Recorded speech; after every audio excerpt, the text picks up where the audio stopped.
Hello everyone and welcome back to Old Man Stories. I'm aware that many of you use these videos to fall asleep, so before you doze off, I thought it would be a fun idea if each of you could leave a comment letting me know which part of the world you're listening from.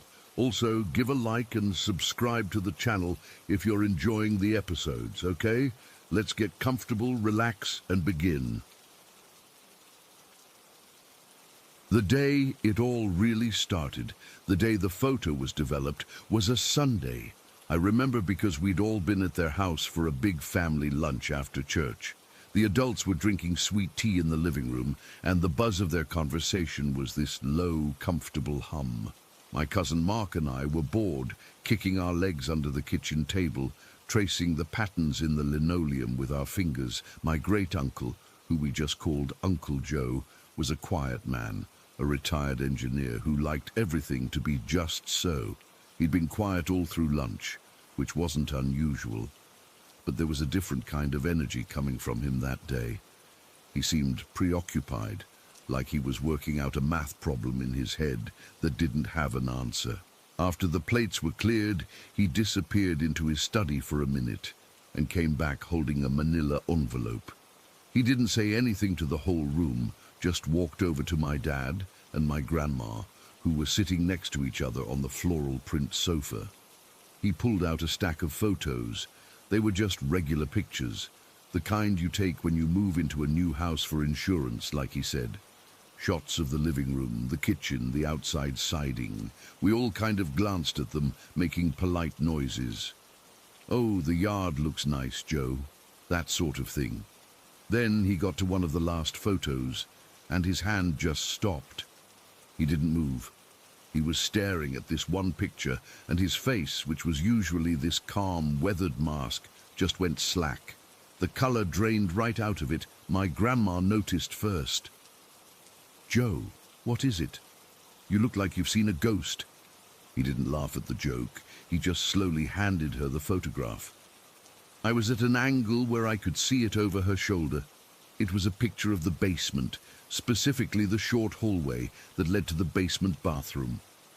The bathroom door was open, and on the outside of the door was a full-length mirror in a tarnished brass frame. The photo was taken from down the hall, so you could see the reflection in the mirror. In the reflection, you could see Uncle Joe's back. He was taking the picture. You could see his arm holding the camera. He was alone. Except he wasn't. Right there in the mirror, standing directly in front of his reflection, was a woman. She was semi-transparent, like someone had drawn her on the film with a faint glowing pencil. She was wearing this beautiful old-fashioned dress. It was white, or maybe off-white, like ivory. It had a high collar and long sleeves that flowed down to her wrists. It was the kind of dress you see in portraits from 100 years ago. She had long, dark hair that cascaded over her shoulders, and her skin was so pale it was almost the same color as the dress. Her face was what got me. She had a somber, forlorn expression. Not angry, not scary in a monster movie way, just deeply, profoundly sad. It was a look of such pure loss that it made my own throat feel tight, even as a kid. And in her right hand, she was holding a single candlestick. It was one of those old-fashioned brass ones, and the candle in it was lit. A small, steady flame curled around her neck and perched on her shoulder like a living fur stole. Was a cat, a dark cat, black, or maybe a very deep brown. Its eyes were just two pinpricks of reflected light, and it was staring right out of the photograph, right at you. The silence in the room was absolute. You could hear the hum of the refrigerator from the kitchen. My grandma, a woman who was tougher than nails, who once chased a raccoon out of the garage with a broom, let out this tiny, choked sound. It was half a gasp, half a sob. She dropped the photo like it had burned her. "No one was down there," Uncle Joe said, and his voice was a dry rasp. He cleared his throat. "I was alone. I remember checking. I took the pictures. I locked the basement door, and I came upstairs." No one was there. They passed the photo around. My dad, my aunts. Everyone had the same reaction. A sharp intake of breath, then a long, heavy silence. No one recognized her. She wasn't a relative from any album anyone had ever seen. She was just there. A woman in a mirror, with a candle and a cat, in a basement in suburban Atlanta. That's when my grandma named her. I don't know why she picked that name. It just came out. Sally, she whispered, staring at the photo on the coffee table where it lay face up. Everyone too nervous to touch it again. Her name is Sally. From that day on, the basement was never the same. Before, it was just a basement. It had a washing machine, a dryer, a dusty old sofa, some shelves with canning jars. It was a place you went to do a chore and then left. After the photo, it became a place. It had a presence. You felt it the moment you put your foot on the top step. A change in the air. My first personal encounter happened a few weeks later. My grandma was doing laundry, and she'd sent me down to get a basket of towels she'd forgotten. I hated going down there alone now. The single bare bulb at the bottom of the stairs didn't do much to push back the shadows in the corners. The air was always colder down there, a damp chill that seeped right through your clothes. I grabbed the basket of towels from the top of the dryer and was about to hightail it back up the stairs when I glanced towards the bathroom. The door was closed. The mirror on the door was dark. But something made me look. I don't know what. A feeling, like a thread tugging at the corner of my mind. I took a step closer. My reflection was just a smudge in the old, slightly silver-spotted glass. And then, for just a fraction of a second, it wasn't my reflection. It was her. Sally. She was there, in the mirror, right where she'd been in the photograph. The white dress, the long dark hair, the sad eyes. She wasn't looking at me. She was looking down at the candlestick in her hands. The candle was lit. I saw the flame flicker. It was so fast. A blink, and she was gone. My own wide-eyed, terrified face was staring back at me. My heart wasn't just beating fast. It was trying to punch its way out of my chest. My breath froze in my lungs. I didn't scream. I couldn't. It was like all the sound had been sucked out of the world. I just stood there, rooted to the spot, staring at my own reflection, trying to process what I had just seen. It wasn't a shadow. It wasn't a trick of the light. It was her. I had seen Sally. I dropped the basket of towels and ran up those stairs so fast I almost tripped. I burst into the kitchen, my face white as a sheet. My grandma took one look at me and knew. She didn't ask what was wrong. She just put a firm hand on my shoulder and guided me to a chair. "You saw her, didn't you?" she said, her voice low. I just nodded, my whole body trembling. She sighed, a heavy, tired sound. "I felt her last week," she confessed. I was hanging up clothes on the line down there, and all the metal hangers on the rod started swaying. Not just swinging a little, I mean violently, clanging together like someone was shaking the rod as hard as they could. There was no one there. And then this wave of cold air went right through me. It felt like I'd been dunked in ice water. I left the laundry and didn't go back down for 2 days. That was the thing about Sally. She wasn't a noisy ghost. She didn't throw things or scream. Her hauntings were quiet, subtle, and all the more terrifying for it. It was the things you saw out of the corner of your eye, a flicker of white at the edge of your vision that vanished when you turned your head. It was the temperature. The basement was always cold, but sometimes in one particular spot near the bathroom, the air would be so frigid it made the hairs on your arms stand up.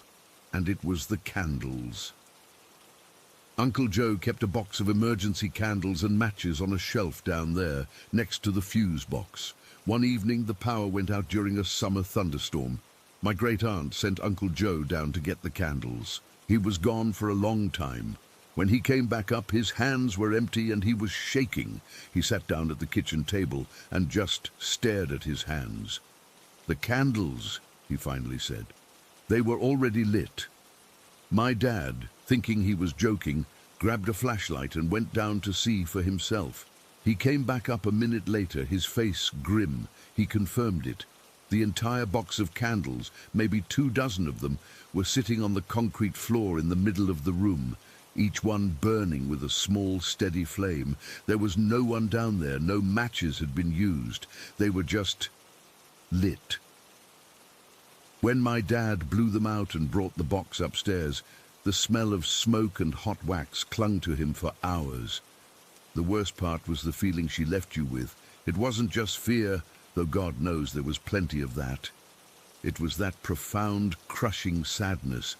Every time I caught a glimpse of her, or felt that sudden chill, I'd be filled with this overwhelming sense of grief, like I'd just lost something precious and would never get it back. It was her emotion. It was what she was feeling, and it was so powerful it leaked out into the world around her. You'd feel heavy with it for hours afterward. My cousin Mark saw her too, he told me years later. He'd been dared by a friend to spend the night in the basement. He made it until about 3 in the morning, huddled on that old sofa with a sleeping bag. He said he woke up because he was cold, so cold his teeth were chattering. He opened his eyes, and she was just standing at the far end of the basement, near the water heater. She wasn't looking at him. She was just standing there, holding her candlestick, the cat on her shoulder, staring into the darkness. He said she looked so real, so solid, until you focused on her edges and saw the wall right through her dress. He didn't move, didn't breathe, until the first rays of the sun started filtering through the high, grimy windows. The moment the light touched the floor, she was gone. The house is still in the family. My second cousin lives there now.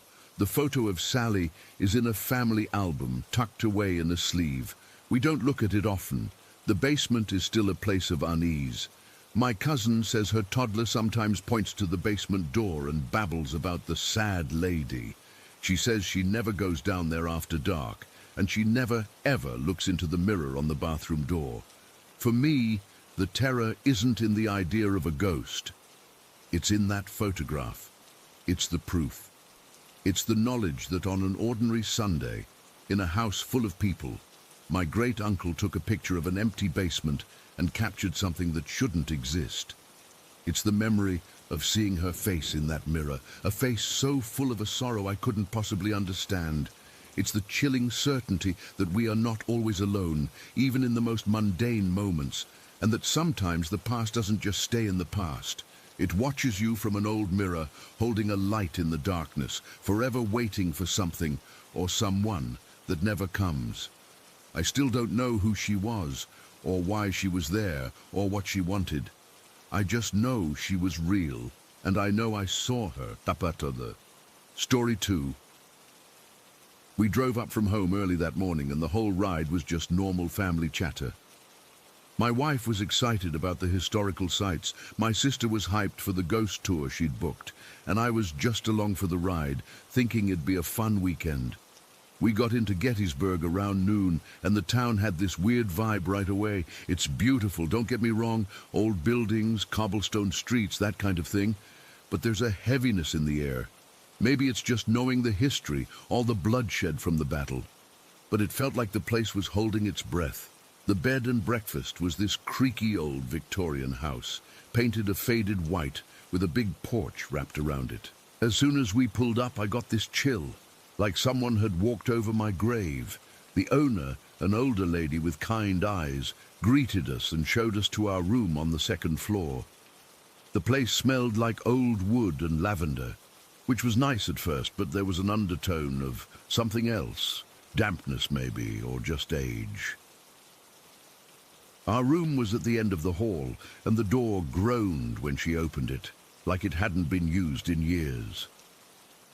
The room itself was cozy, with a big 4-poster bed, a rocking chair in the corner, and floral wallpaper that was peeling at the edges.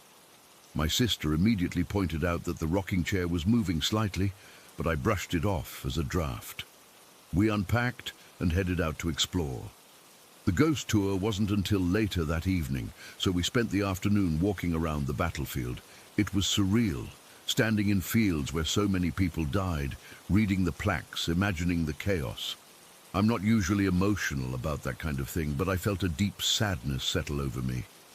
My wife kept saying how quiet it was, like the birds weren't singing as much as they should be.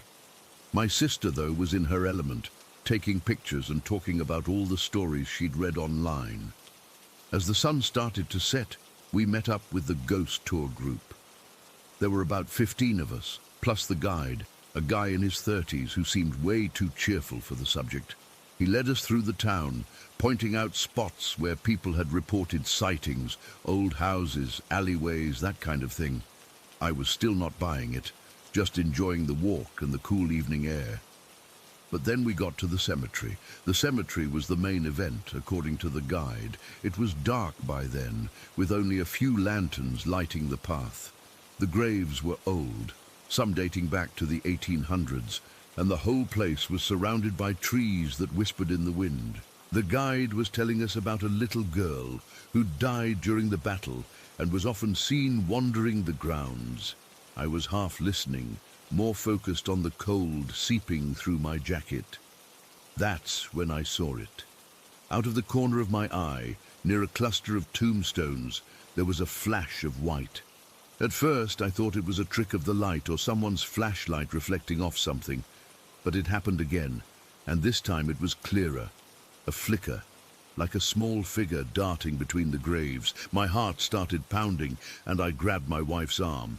She asked what was wrong, but I couldn't get the words out. The white flash moved again, and for a split second, I saw what looked like a young girl in an old-fashioned dress, just standing there, then vanishing. It wasn't solid, more like a shimmer in the air, but I felt this icy cold wash over me. My sister saw it too.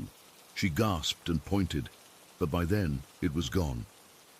The guide noticed our reaction and just nodded like it was expected.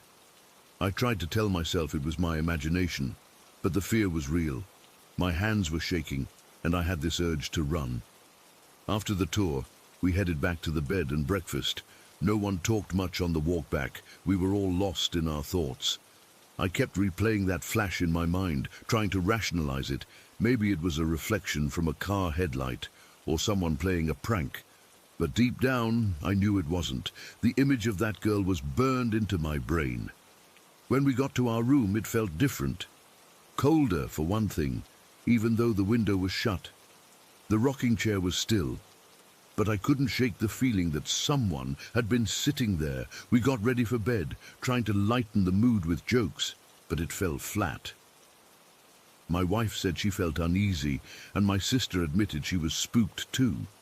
We decided to just go to sleep and forget about it. I must have dozed off for a bit, but I woke up suddenly in the middle of the night.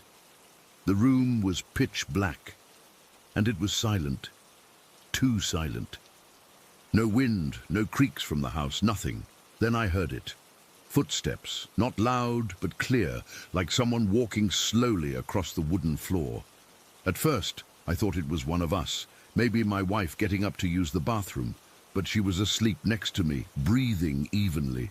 My sister was in the other bed, and I could see her outline in the dark, not moving. The footsteps kept coming, soft and steady, from the hallway outside our door. My heart started racing again, and I sat up slowly, trying not to make a noise. The sound stopped right outside our door, and I held my breath, waiting. Nothing happened for what felt like forever. Then I heard the doorknob twist. It didn't open, just turned slightly, like someone was testing it. I wanted to wake my wife, but I was frozen, my body refusing to move.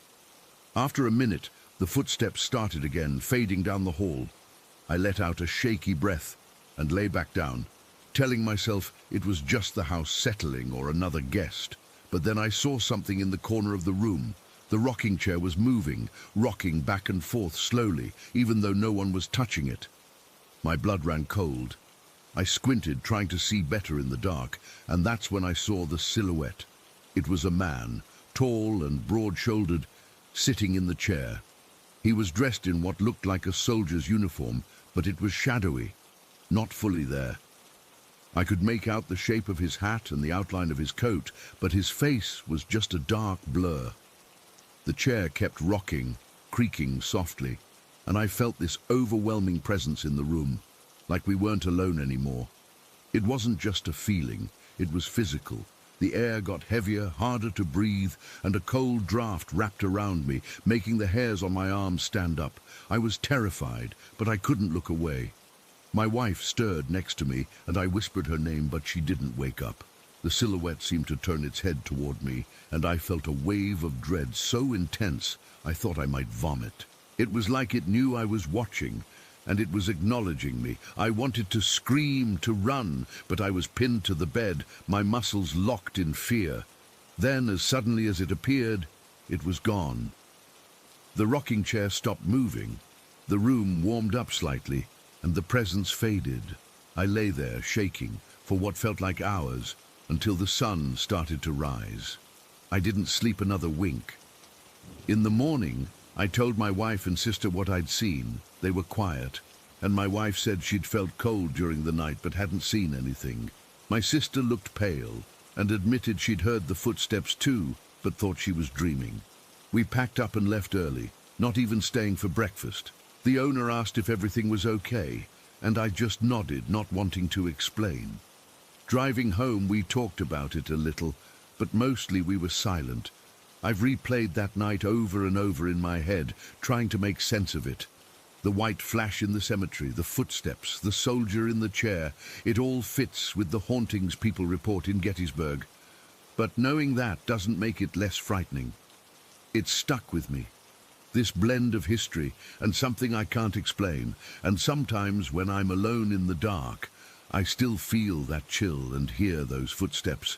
I don't know what it was, and I probably never will, but I know it was real, and it changed how I see the world. Story 3. It was one of those Tuesdays that just feels like a Tuesday, you know. The kind where the sky is that flat, washed-out grey, and the air is so still it feels heavy. Nothing about the morning felt special or weird. Mom needed to go to the hardware store and then the post office, and I had the day off work, so I went with her, just to get out of the house.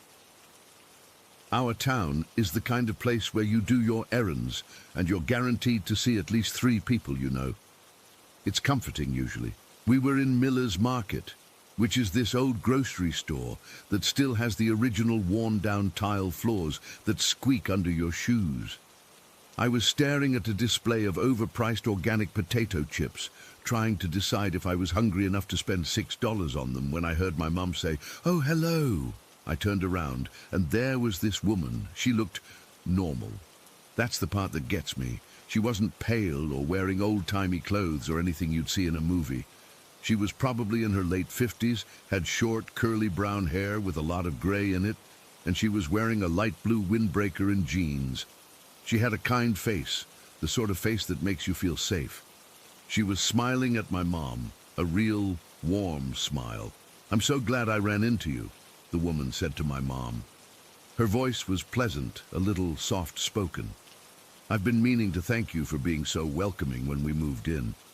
My mom, who knows everyone, looked politely confused, but she's too nice to ever show it. She just smiled back. "Oh, of course, it's a friendly town." "It really is," the woman said. Then she did something that, at the time, just seemed a little forward but still friendly. She stepped forward and gave my mom a hug. Not a weird, stiff hug, but a genuine, warm one. I remember my mom's arm sort of hovering for a second before she patted the woman's back. I just stood there, holding my basket, thinking it was a bit odd, but you know, small towns. When she let go, she looked at me. "And this must be your daughter. She has your eyes." She smiled at me, and I gave a small, awkward wave. Then she looked back at my mom. "I just love living on your parents' street. It's so quiet over there." Now, that got my attention. My grandparents live on Oak Lane, a dead-end street with maybe 10 houses on it, tucked away from the main road. It's all older couples and a few young families. Everyone knows everyone. We were there for a barbecue just last weekend. "Oh, you live on Oak Lane?" my mom asked, her confusion clearing. "Which house?" "The white one with the big magnolia tree in the front," the woman said, still smiling. "Number 247. We've been there for 3 years now. It's just perfect." I felt a little chill then, but I brushed it off. The air conditioning in the store was always cranked up too high. I knew that house. It was 2 houses down from my grandparents'. It was a white colonial with a huge, gorgeous magnolia that bloomed pink every spring. But the Wilsons had lived in that house for as long as I could remember. They were in Florida for the winter, but they definitely hadn't sold it. My mom must have been thinking the same thing, because her smile became a little fixed. The Wilsons' place. That's the one, the woman said, beaming. Well, it was so lovely to see you both. You take care now. And with that, she gave a little wave, turned her cart around, and walked down the cereal aisle. We just stood there for a minute watching her go. That was strange, my mom said quietly, more to herself than to me. Did you know her? I asked. No, I've never seen her before in my life. We finished our shopping pretty quickly after that. The weirdness of the encounter hung over us, but we didn't talk much about it. We just kept throwing each other these looks. In the car, my mom finally said, she said she's lived there for 3 years. The Wilsons have been in that house for 40. Maybe she's a relative, house-sitting, I offered, but it felt weak. The woman had said, we moved in, not, we're staying. Maybe, my mom said, but she didn't sound convinced. She was quiet for the rest of the drive to the post office, her fingers tapping on the steering wheel. After the post office, instead of turning for home, she took a left towards Oak Lane. Mom, what are you doing? I just want to drive by, she said, her voice tight. It's probably nothing. It'll make me feel better to see it's all normal. The drive to my grandparents' street only takes about 5 minutes. The whole way, my stomach was starting to knot up. It was a stupid feeling. It was just a confused lady in a grocery store. But that hug, it felt so real, so certain. She was so sure of herself. We turned onto Oak Lane. The street was as quiet as always. Mr. Henderson was watering his lawn 2 houses down. Everything looked exactly as it should. We slowed down as we approached the Wilsons' house, the white colonial, the big magnolia tree, and that's when the bottom dropped out of my stomach. The house wasn't just empty, it was dead. The grass was long and yellowing, scattered with those fluffy white dandelion seeds. Newspapers were piled up on the front porch, a thick, soggy-looking stack of them. A yellowed, faded flyer for a pizza place was stuck in the screen door, which was hanging slightly ajar. Most telling of all, stretched across the driveway was a cobweb, the kind that forms when no one has driven a car in or out for a very, very long time. It was strung from the garage door to a bush, glistening faintly in the dull grey light. It was completely intact. My mum pulled the car over to the curb, and we just sat there, staring. The engine ticked as it cooled down. No, my mum whispered. She unbuckled her seatbelt. I'm going to look. Mum, maybe we shouldn't, I said, but she was already getting out of the car. I got out too, my heart hammering against my ribs. The air outside was warm and humid, but I felt cold all over. I followed her up the cracked walkway to the front porch. The wood of the porch steps creaked under our weight, a loud, complaining sound in the quiet street. Up close, the neglect was even more obvious. The windows were dusty, and through the grime, you could see the rooms inside were bare. No furniture, no curtains, nothing. The pile of newspapers was from last fall. I could see the dates on the top few. From September. It was now May. My mom tried the doorbell. We didn't hear a sound from inside. She knocked on the heavy wooden door, the sound echoing hollowly in the empty space beyond. We waited. Nothing. Just the sound of a distant lawnmower from a few streets over. She walked over to the big front window, cupped her hands around her eyes, and peered inside. I did the same at the window next to it. It was a living room, completely empty. A forgotten, lonely-looking outlet cover was on the floor in one corner. A single, ugly, brass-colored ceiling light fixture was all that remained. There was a fine layer of dust over everything, and in the dust on the hardwood floor, You could see a clear, sweeping path, like someone had dragged a box through it months ago. There were no other footprints, no signs of life at all. 3 years, my mom said, her voice shaky. She turned to look at me, and her face was pale. She said she's lived here for 3 years. We walked around the side of the house, the overgrown grass brushing against our ankles. The backyard was just as bad. A rusty swing set was slowly being swallowed by weeds. The back door was locked tight. Everything was silent, the kind of deep, settled silence that only exists in a place that has been completely abandoned. We went back to the car and just sat there for a long time, not saying anything. I felt numb. My mind was racing, trying to find a logical explanation, but it kept slamming into a wall. The woman, her hug, her smile, the absolute certainty in her voice when she gave this address, this dead, empty, cobwebbed address. "We should ask the neighbors," my mum finally said, her voice firmer now, like she was grasping for a lifeline of normalcy. We drove 2 houses down to my grandparents'. My grandpa was in his workshop in the garage, tinkering with an old radio. "Hey, Dad," my mom said, trying to sound casual. "Weird question. Do you know who's living in the Wilsons' house right now?"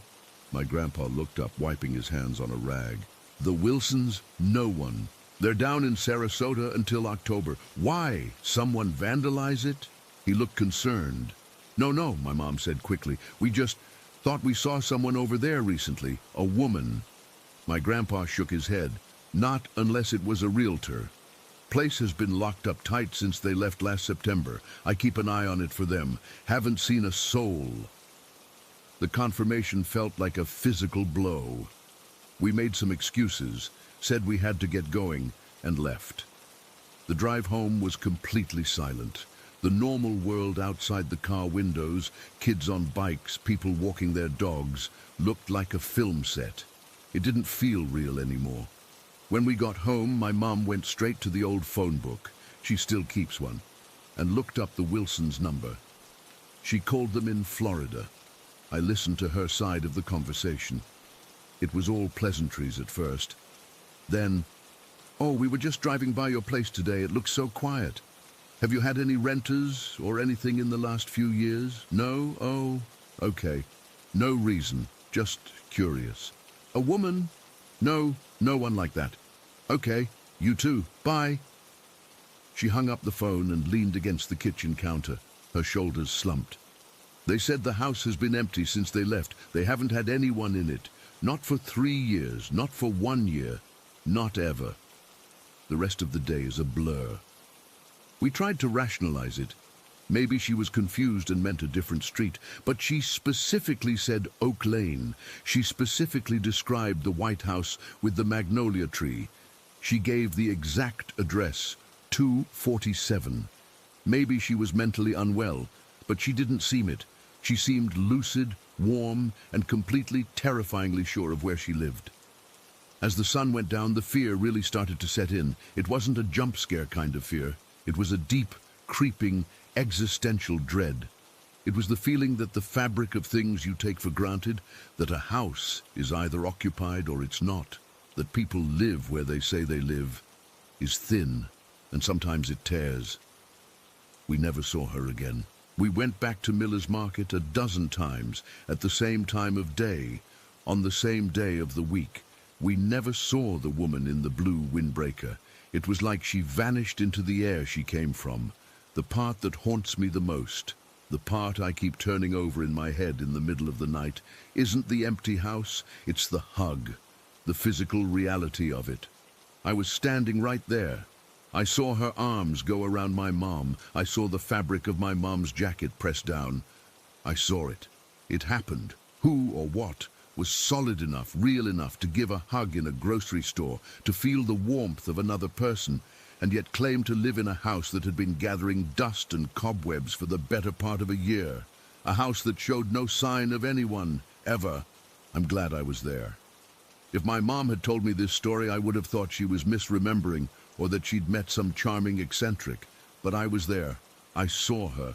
I felt the shift in the air after she left. I walked through the long grass and saw the unbroken cobweb across the driveway. I pressed my face against the dirty glass and saw the empty, silent proof that no one could have lived there. It's been 6 months now. Life has gone back to normal, but sometimes when I'm driving through town, I'll see a woman with short, curly brown hair, and my heart will just stop for a second. I look at every house I pass now, really look at it, wondering what's happening inside, or if anything is happening at all. I don't trust simple things anymore. A friendly smile, a kind word, an address given with certainty. It all feels like it could be a mask for something else, something I don't understand. I don't know what she was, a ghost, a glitch, something else. I have no answers. All I have is the memory of a Tuesday, a woman in a blue windbreaker, a hug that felt too real, and a dead, empty house that she called home, and the chilling, unshakable knowledge that for a few minutes in a grocery store, something from nowhere stepped into our world, said hello, and then was gone. Story 4. That day was a Friday in late October. I remember because the leaves were all fiery red and orange, and there was this crisp, cold edge to the air that made you want to bundle up.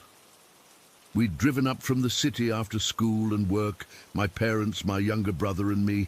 The ride was pretty normal. Lots of winding roads through dense forests, and that familiar mix of excitement and dread as we got closer.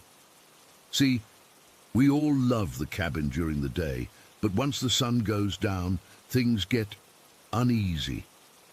For years, we've heard these heavy boots pacing on the porch, and sometimes they come inside into the kitchen. The freakiest part is that there's no vibration, no shaking of the floorboards or anything. It's just the sound, clear as day, but with nothing to show for it. We arrived around 3 in the afternoon. The sun was already low, casting long shadows through the trees. The cabin sits at the end of a dirt road that's mostly overgrown, surrounded by tall pines and oaks.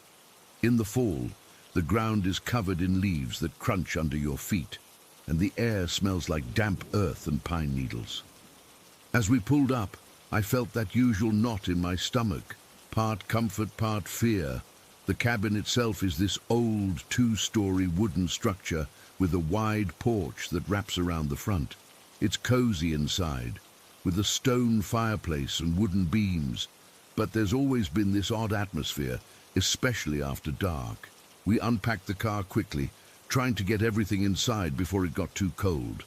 My dad carried in the groceries while my mum started organizing the kitchen. My brother, who's always been the adventurous one, dashed off into the woods almost immediately, despite my mom calling after him to be careful. I helped with the bags, hauling our duffels and sleeping bags up to the bedrooms. The inside of the cabin smells like a mix of wood smoke, dust, and that faint musty scent old houses get. We opened some windows to air it out, and my dad lit a fire in the fireplace to take the edge off the chill. I spent some time on the porch after that, just sitting on the steps and watching the woods. During the day, it's beautiful. Birds chirping, squirrels scrambling up trees, the sunlight filtering through the leaves. But as evening approached, everything started to quiet down. It's like the forest goes silent, and you can feel the shift in the air. I've always noticed it, but that day it felt more intense, like something was waiting. I tried to brush it off, telling myself it was just my imagination, but deep down, I knew better. We had dinner around 6 o'clock. Mom made a simple meal, spaghetti with garlic bread, and we ate at the big wooden table in the dining area, which is open to the living room. The fire was crackling, and we had a few lamps on, but the corners of the room were dark and shadowy. We talked about normal stuff, school, work, what we might do over the weekend, but there was this underlying tension. Every little noise made us jump. The wind rustling the trees outside, the creak of the house settling, even the pop of the firewood. My brother kept glancing toward the kitchen, and I could see the unease in his eyes. We've all been through this before, but it never gets easier. After dinner, We moved to the living room to play cards. My dad suggested rummy to pass the time, and for a while it felt almost normal.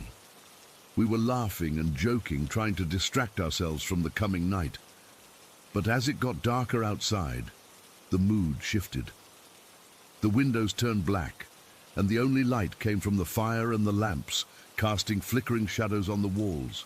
I remember feeling a cold draft near the kitchen doorway, even though the doors were shut tight. It's something I've felt before, a spot that's always colder than the rest of the room, no matter how much we heat the place. Then, around 8 o'clock, it started. At first, it was just a faint sound from outside, like someone walking on the porch, but not just walking, it was pacing, back and forth in a steady, heavy rhythm. The sound of boots, thick, solid boots, clumping on the wooden boards. I froze mid-card play, my hand hovering over the table.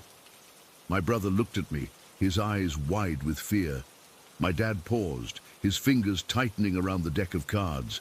My mom gripped the arm of her chair, her knuckles turning white. "What is that?" my brother whispered, though we all knew what it was. "Probably just an animal," my dad said, but his voice was tight, and I could tell he didn't believe it. "We've had animals on the porch before, raccoons, deer, but they don't sound like boots. Animal footsteps are lighter, more scattered. This was deliberate, like someone patrolling. The pacing went on, back and forth, back and forth. It was slow and methodical, almost rhythmic. And here's the part that messes with my head. There was no vibration. I was sitting on the floor near the porch door, and I should have felt the boards shake if someone was really out there. But nothing. The floor was completely still, like the sound was coming from nowhere. It was like listening to a recording, but live and in person. My heart started pounding so hard I could feel it in my throat. My palms got sweaty, and a cold dread spread through my body, making the hairs on my arms stand up. I remember clutching the edge of the rug I was sitting on, my fingers digging into the rough fabric. The rug is this old woven thing with faded patterns that I've stared at for hours during past visits, trying to distract myself from the noises. We all sat there, frozen, listening. The pacing continued for what felt like forever, but it was probably only a couple of minutes. Then it stopped abruptly. Silence fell, thick and heavy. We didn't move, didn't speak. I could hear my own breathing, shallow and quick, and the blood rushing in my ears. The fire crackled, but it sounded distant, like it was happening in another room. And then the footsteps started again, but this time they were moving. Toward the side door that leads into the kitchen. Oh God, the kitchen. That's when the real fear set in. Sometimes the footsteps come inside, and we've heard it before, but it's rare, and it's always the worst part. The sound of the boots on the linoleum floor was even clearer now. Heavy, solid steps, like someone wearing work boots, but still no vibration. I was closest to the kitchen doorway, and I should have felt the floor tremble if someone was walking there, but it was completely still. It was just the sound, echoing in the quiet house. I could picture it in my mind. This unseen thing pacing around our kitchen, maybe moving past the counter, the sink, the refrigerator. But we couldn't see anything. The kitchen was dark, and from the living room we could just make out the doorway. No shadow, no movement, no figure, just the sound. The footsteps paced around for what felt like ages. I heard them near the sink, then by the stove, then back toward the table. There was a faint scraping noise at one point, like a boot dragging slightly, but again, no visual cue. My whole body was tense, and I think I was holding my breath. My brother had curled up on the couch, hiding his face in a pillow. My mom was whispering prayers under her breath, something she only does when she's really scared. My dad stood up slowly, as if to go check, but my mom grabbed his arm and shook her head, her eyes pleading. Then, as suddenly as it started, it stopped. The footsteps just ended. No fading away, No door closing, just silence. We sat there for what felt like hours, but it was probably only 10 or 15 minutes. No one moved. The air felt heavy, charged with something I can't describe, like the aftermath of a storm. Finally, my dad got up and turned on the kitchen light. He moved slowly, cautiously, as if afraid to disturb something. We heard him walking around, checking the doors, looking under the table. But there was nothing. No footprints, no signs of anyone being there. The door was still locked from the inside, just like we'd left it. We tried to talk about it afterward, but what could we say? We've been through this so many times. We've checked for animals, for intruders, for logical explanations. We've even had people look at the house for structural issues, but nothing ever adds up. There are no pipes or vents that could make that sound. No animals that sound like boots. No neighbors close enough to play tricks. It's just this thing that happens, and we're left with the fear. That night I didn't sleep at all. I shared a room with my brother, and we both lay awake, listening to every creak and groan of the house. Every sound made me jump, expecting the footsteps to start again, but they didn't. The rest of the night was quiet, too quiet, like the calm after a shock. I remember staring at the ceiling, watching the shadows from the moonlight outside, and feeling this deep, unsettled feeling in my gut. I kept thinking about the sound, how real it was, how it felt like someone was right there, but without any physical presence. In the morning, we packed up and left without even having breakfast. We didn't discuss it. We just knew we had to go. As we drove away, I looked back at the cabin, and it seemed so normal in the daylight. Just an old house in the woods. But I knew what was lurking there at night. We haven't stayed overnight since then, and I don't know if we ever will. My parents still go up during the day for maintenance, but they always leave before dark. I still think about that day all the time. What was it? Why does it only happen at night? Why no vibration? I have no answers, and that's what scares me the most. It's like this unseen presence that visits us occasionally, and we're just left with the sound of those heavy boots, pacing, always pacing.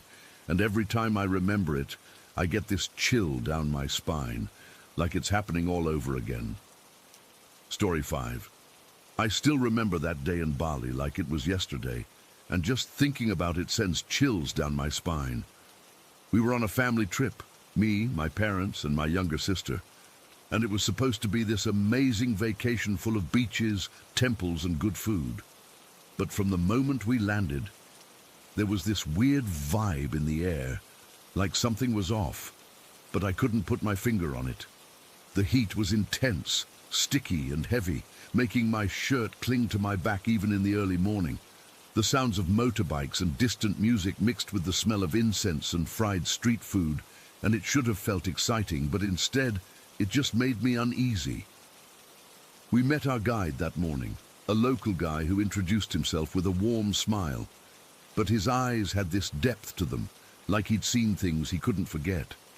He was friendly enough, showing us around the area near our hotel, pointing out places to avoid and spots we shouldn't miss. As we walked through the crowded streets, he started talking about Balinese culture, and that's when he brought up the black magic. He said it like it was just another fact of life here, not something to scare tourists, but his tone shifted when he got to the part about the monkeys. He told us straight up, don't touch the monkeys, no matter how cute they look, especially the babies. And then he shared that story about the Australian couple. He said they were on their honeymoon just a few months back, and they visited one of the monkey temples. The woman saw a baby monkey all alone, thought it was orphaned, and she picked it up and hid it in her coat. The guide said she meant well, but it was a huge mistake. The next day, they were in a car accident and both of them died. But the crazy part? The monkey was fine, completely unharmed, and it just wandered off like nothing happened. When he said that, I felt this cold knot tighten in my stomach. My sister, who's usually bubbly and loud, went quiet, and I saw my mum grab my dad's hand tightly.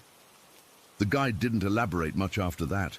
He just looked at us seriously and said, "Respect the traditions here. There are things you don't mess with." We nodded and thanked him, but the rest of the morning felt heavy. We decided to stick to the plan and visit a temple later that day, one that was known for its monkeys. But now all I could think about was that story.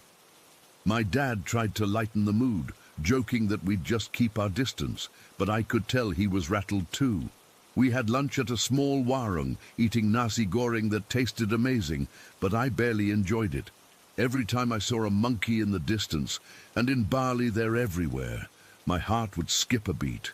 They'd swing through the trees or sit on fences, watching us with these intelligent, almost human-like eyes. It was creepy, like they knew something we didn't. After lunch, we headed to the temple the guide had recommended. It was called something like Pura Luhur, but I can't recall the exact name now. The place was beautiful, with ancient stone carvings and lush greenery. But as soon as we stepped inside, the atmosphere changed. The air felt thicker, and there was this eerie silence broken only by the chatter of monkeys and the faint sound of bells from somewhere deep in the temple. We made sure to keep our bags closed and our hands to ourselves, remembering the warning. My sister stayed close to my mum, and I stuck by my dad, all of us trying to act normal but feeling on edge. As we walked along the path, I noticed a group of monkeys gathered near a statue. One of them, a smaller one, was sitting apart from the others, and it reminded me so much of the story the guide told. It had big, sad eyes, and for a second I felt this urge to go over and see if it was okay. But I stopped myself, my heart pounding. I glanced at my family, and they were doing the same thing, watching but not approaching. We took a few photos, but I couldn't shake the feeling that we were being watched, not just by the monkeys, but by something else, something unseen. Then, as we were about to leave, something happened that I'll never forget. We were walking back toward the entrance, and I saw that same baby monkey from earlier. It was closer now, just a few feet away, and it started following us. Not in an aggressive way, but slowly, like it was curious. My dad told us to keep moving, and we picked up the pace, but the monkey kept up. I could hear its little feet padding on the stone path, and every time I looked back, it was there, its eyes locked on me. My skin crawled, and I felt this cold sweat break out on my forehead. My sister whispered, "Why is it following us?" And my mom shushed her, but her voice was shaky. We reached the parking area where our driver was waiting, and I thought we were safe. But as we got into the car, I saw the baby monkey stop at the edge of the road, just staring at us. It didn't make a sound, just stood there, and then it tilted its head in this weird, almost human way. I felt a chill run through me, like ice water had been poured down my back. The driver started the engine and we pulled away, but I kept watching through the rear window. The monkey was still there, and for a moment I thought I saw another figure behind it, a shadowy shape that melted into the trees. I blinked, and it was gone, but the fear stayed with me. The drive back to the hotel should have been relaxing, but it wasn't. We were on a narrow road surrounded by jungle, and the sun was starting to set, casting long shadows. I was in the back seat with my sister, and we were both quiet, lost in our thoughts. Then out of nowhere, a truck came speeding around a bend, heading straight for us. Our driver swerved, and I remember the screech of tires, the smell of burnt rubber, and my sister screaming. For a split second, I thought we were going to crash, just like the couple in the story. My heart felt like it was going to burst out of my chest, and I gripped the seat so hard my knuckles turned white. But we didn't crash. The truck missed us by inches, and we pulled over to the side of the road, all of us shaking. The driver was apologizing profusely, but I couldn't stop thinking about the monkey. Was it a coincidence? I don't know. As we got back on the road, I looked out the window and saw something that made my blood run cold. There, on the side of the road, was a baby monkey. It looked just like the one from the temple, sitting calmly, unharmed. It was watching our car, and as we passed, it almost seemed to smile. I turned to my family to point it out, but when I looked back it was gone. We made it back to the hotel safely, but none of us slept well that night. The next day we cut our trip short and flew home early. To this day I can't explain what happened. Was it all in my head? Maybe. But every time I think about Bali, I remember that baby monkey and the guide's story, and I get this overwhelming sense of dread. I never touched any monkeys, but I can't shake the feeling that we brushed up against something we weren't supposed to, and that's why I'm sharing this here. Because if anyone else has been through something similar, I need to know I'm not crazy. Story 6. That particular night, we'd gone to bed early because it was freezing outside, and the heat from the fireplace had died down.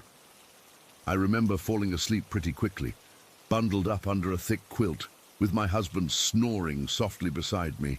Our daughter was in the room next to ours, just down the hall.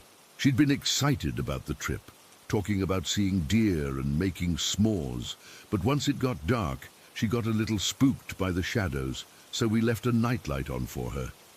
I must have been in a deep sleep when I felt this tiny hand shaking my shoulder.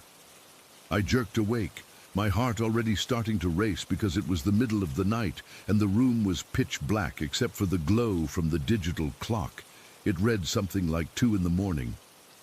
My daughter was standing there, her face pale and her eyes wide with fear. She was trembling, and her voice was this tiny, shaky whisper that made my stomach drop. "Mommy, there's a lady outside," she said, her words coming out in a rush. "She's banging on my window, and she has a hurt head and horns. She keeps asking to come in." For a second, I thought maybe she'd had a nightmare. She'd had them before, especially after watching something scary on TV, but we'd been careful to avoid that on this trip. I sat up, rubbing my eyes, and tried to keep my voice calm. "Honey, it's okay. It was probably just a dream," I said, but she shook her head violently, her little body shaking. "No, Mommy, she's real. I saw her. She's outside right now." Her voice rose, and that's when I heard it. A faint, rhythmic tapping sound coming from down the hall. It was soft at first, like someone gently knocking, but then it got louder, more insistent, like fists pounding on glass. My husband woke up then, groggy and confused. "What's going on?" he mumbled, sitting up. I told him what our daughter had said, and his expression shifted from sleepiness to concern. He's usually the rational one, always looking for a logical explanation, but even he seemed uneasy. The tapping noise was unmistakable now, and it was coming from our daughter's room. We both scrambled out of bed, not bothering with slippers or robes. The floor was cold under my bare feet, sending shivers up my legs. I grabbed my daughter's hand, it was ice cold, and we hurried down the short hallway toward her room. The door was slightly ajar, and as we pushed it open, the tapping stopped abruptly. The room was dark, but the nightlight cast a weak yellow glow, enough to see the outline of her bed and the window opposite it. That's when I saw it. For just a split second, there was this white, misty shape right outside the window. It was hazy, like fog, but it had a human-like form, tall and slender, with what looked like protrusions on its head. Then, as quickly as it appeared, it dissolved into nothing, like smoke vanishing in the air. I froze, my breath catching in my throat. I couldn't believe what I'd just seen. It wasn't solid, it was almost transparent, but it was there, and it felt wrong, like something out of a horror movie. But this was real, happening right in front of me. My husband must have seen it too, because he let out a low curse and rushed to the window. He yanked the curtains open, and we both stared out into the darkness. There was nothing there, just the blackness of the forest, with trees swaying in the wind. No one, no movement, nothing. The window was cold to the touch, and I could see our reflections staring back, our faces pale and scared.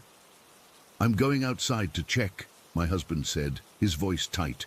I didn't want him to go. What if that thing was still out there? But he insisted. He grabbed a flashlight from the dresser and headed for the front door. I stayed in the room with our daughter, holding her close. She was crying softly now, burying her face in my shirt. I could feel her little body trembling against mine, and my own heart was pounding so hard I thought it might burst out of my chest. The minutes dragged by while we waited for my husband to come back.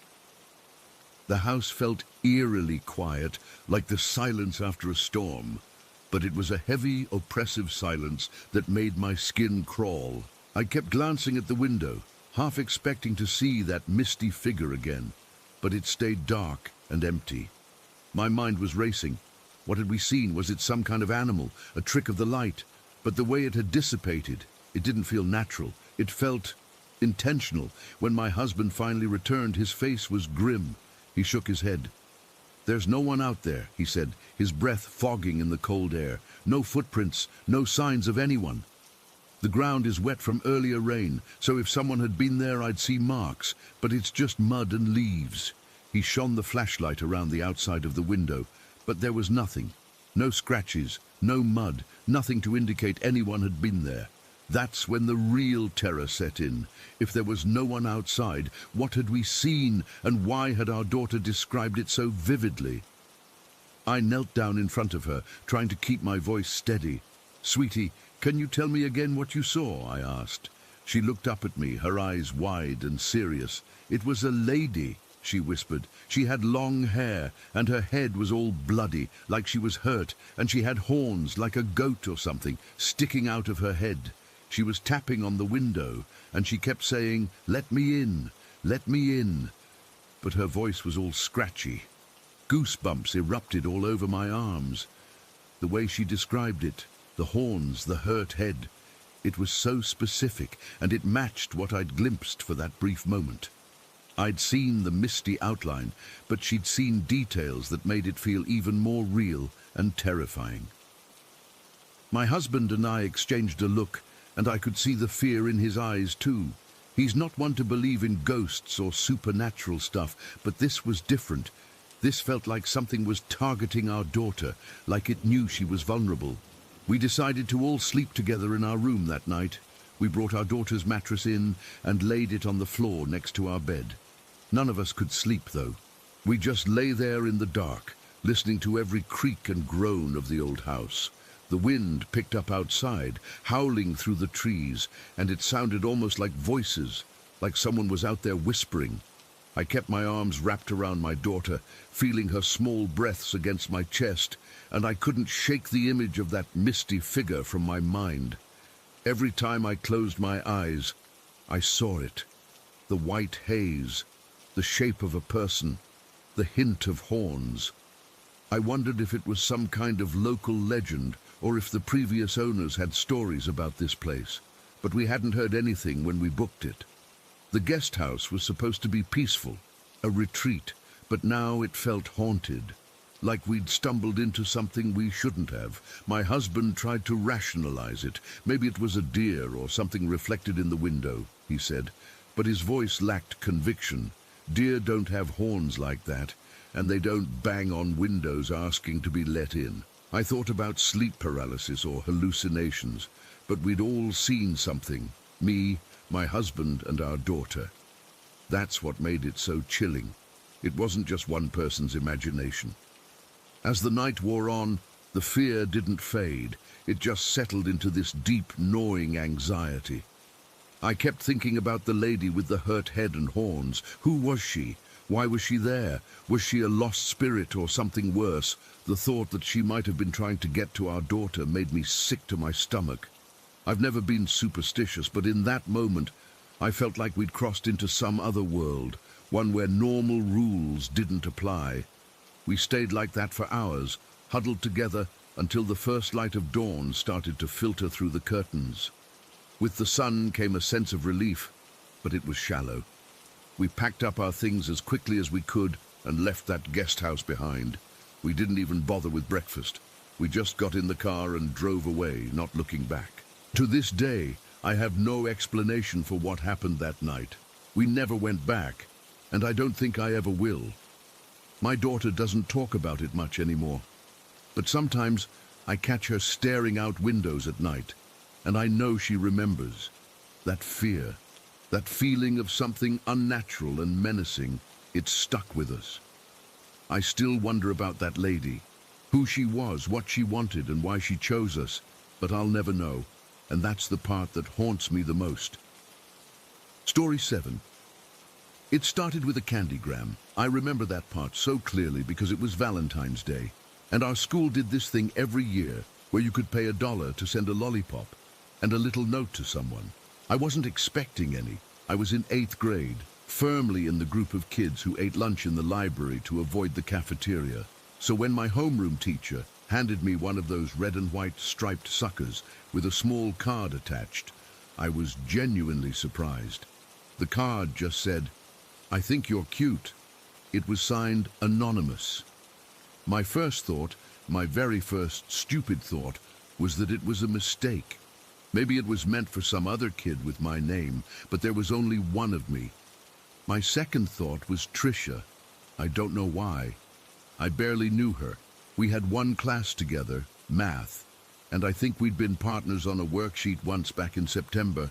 She was quiet, kept to herself, had this way of looking at you that felt like she was looking through you. I shrugged it off, ate the lollipop, and threw the card away. It was weird, but it was just a candygram. The next day, there was a note in my locker. It was just a folded piece of lined paper shoved through the vent slats. I almost didn't see it. I was grabbing my history book, and it fluttered to the floor. I unfolded it. The handwriting was messy, all slanted and cramped. "Saw you walking home yesterday. You live on Elm Street, right? The house with the blue shutters. I like your backpack." It wasn't signed. My stomach did a little flip. Elm Street was right. The blue shutters were right. I stood there in the hallway, kids bumping past me, and I felt cold. This wasn't a cute, anonymous note anymore. This was specific. I looked around, but no one was looking at me. I crumpled the note up and shoved it deep into my pocket, trying to act normal, but my hands were shaking a little. I told myself it was a prank. Someone was messing with me. But then it happened the day after that, and the day after that. It became a routine. Every morning, I'd open my locker with this knot in my stomach, and there it would be. A new note. Sometimes it was a weird, rambling poem about my eyes or my hair. Sometimes it was just a statement. You wear a red t-shirt a lot. It's a good color on you. I saw you and your mum arguing by your car this morning. You shouldn't be so mean to her. That one made my blood run cold. We had argued by the car that morning. It was about me forgetting my permission slip for a field trip. No one else was around. Our driveway is on the side of the house, shielded by a big rhododendron bush. How could anyone have seen that? The notes were always signed the same way, not with a name, just one word: stalker. I started getting paranoid. I'd check over my shoulder constantly on the walk home. I'd peek through the blinds in my room before going to bed, scanning the dark street for any movement. I felt watched all the time. It's a feeling that gets under your skin, like a constant, low-grade hum of dread. You start questioning everything. Was that curtain in the house across the street moving? Is that a person standing under that tree, or just a shadow? My heart would hammer if a car I didn't recognize drove down my street slowly. I tried to figure out who it was. I asked my 2 closest friends, Mike and Jason, if they were messing with me. They swore they weren't, and they looked honestly freaked out when I showed them one of the Tamer notes. We tried to brainstorm who it could be. Trisha's name came up again. Mike said he'd seen her looking at me in the cafeteria sometimes, just staring with this blank expression, but that felt so flimsy. You can't accuse someone of being a stalker because they'd look at you. Then things escalated. Mike came up to me before math class one day, looking uncomfortable. "Hey, so, Trisha asked me a bunch of weird questions about you yesterday." "Like what?" I asked, my throat feeling tight. "She asked what your dad did for a living, and if your parents were still together. Then she asked if I knew your home address." The air went out of me. My home address. Why would she need that? She already knew what street I lived on, what my house looked like. This felt different. This felt like she was building a file on me. I managed to get through math class without looking at her, but I could feel her presence 2 rows over and 1 seat back, like a weight on the back of my neck. The real terror, the moment that still makes me feel sick to my stomach, happened a week or so later. We had a group project for science, and we were all collaborating on a shared Google Doc. Someone, I think it was Jason, had pasted a link to a different document in the chat, saying, "Check this out for the data." He'd pasted the wrong link. I clicked on it. It wasn't a science document, it was a chat log. Between Trisha and 2 other girls I didn't know well. The title of the document was just my name. I started scrolling. My fingers were frozen on the mouse. It was all about me. Pages and pages of it. They talked about my class schedule, what I ate for lunch, who my friends were. It was like reading my own biography written by strangers. Then I saw a message from Trisha. I figured out his mum's car. It's a green Honda Accord. License plate starts with JKL, easy to follow. I actually made a sound, a kind of choked gasp. I was sitting in the school library, surrounded by people, and I felt completely alone and exposed. She was following my mum's car. She knew the license plate. This wasn't just notes anymore. This was active, planned surveillance. I kept reading, my heart pounding in my ears. The messages got more unhinged. Trisha was talking about what our life would be like when we were together. She had names picked out for our future kids. She described the house we would live in, down to the color of the throw pillows. She wrote about how she would sit outside my house sometimes, just to feel close to me. One of the other girls wrote, "Lol, you're so obsessed." And Trisha replied, "It's not obsession, it's love. He just doesn't realize it yet." I felt violated in a way I can't even properly describe. It was like someone had reached inside my head and my life and taken everything that was mine and private, and they were just playing with it, rearranging it for their own creepy fantasy. My skin was crawling. I felt dirty. I quickly closed the document, but the words were burned into my brain. License plate starts with JKL. That was the breaking point. I couldn't handle it alone anymore. I went to the school counselor the next day. I was so nervous. My palms were sweating, and I kept stumbling over my words. I showed her the notes I'd saved. I told her about the Google Doc. I was terrified she wouldn't believe me, that she'd think I was being dramatic. But she took it seriously. She looked grim. She told me she would handle it and that I'd done the right thing by coming to her. The next couple of days were a weird limbo. There were no notes. I saw Trisha in the hallway once, and she looked right through me, her face completely blank. I found out later she'd been called to the principal's office, and her parents had been called. She got suspended for a few days. I felt a massive, shaky sense of relief. It was over. They'd stopped her. I was wrong. She came back to school after her suspension. The notes didn't come back, at least not in my locker, but something else started. Every single day during lunch, she would find me. I always sat in the same corner of the cafeteria with Mike and Jason, our backs to the wall, and every day she would get her tray and sit at a table directly across from me, where she had a perfect, unobstructed view, and she would just stare. She wouldn't eat. She wouldn't talk to anyone. She would just sit there, her food untouched, and stare at me. It wasn't a normal look. It was this intense, unblinking, empty stare. It felt like being pinned down. I'd try to ignore her, to focus on my friend's conversation, to look at my food. But my eyes would always get dragged back to hers. It was like a physical force. The noise of the cafeteria would just fade into a dull roar, and all I could see was her face, those eyes locked on mine. My friends noticed. They'd try to block her view or make jokes to break the tension, but it didn't matter. The feeling was unbearable. It was worse than the notes in a way. The notes were something I could read and crumple up and throw away. This stare was a living thing, a constant pressure. I'd leave lunch feeling nauseous, my appetite gone, my hands still trembling. I started skipping lunch altogether, hiding in the library again, but sometimes I'd have to pass through the cafeteria, and I'd feel her eyes on me, tracking me across the room. The rest of that school year was just a countdown to the last day. I avoided any class we might have together for 9th grade. I took different routes home. I was always looking, always tense. The moment I got my diploma at the end of high school 4 years later, the biggest feeling wasn't pride or excitement. It was relief. She went to the same high school, but we moved in different circles.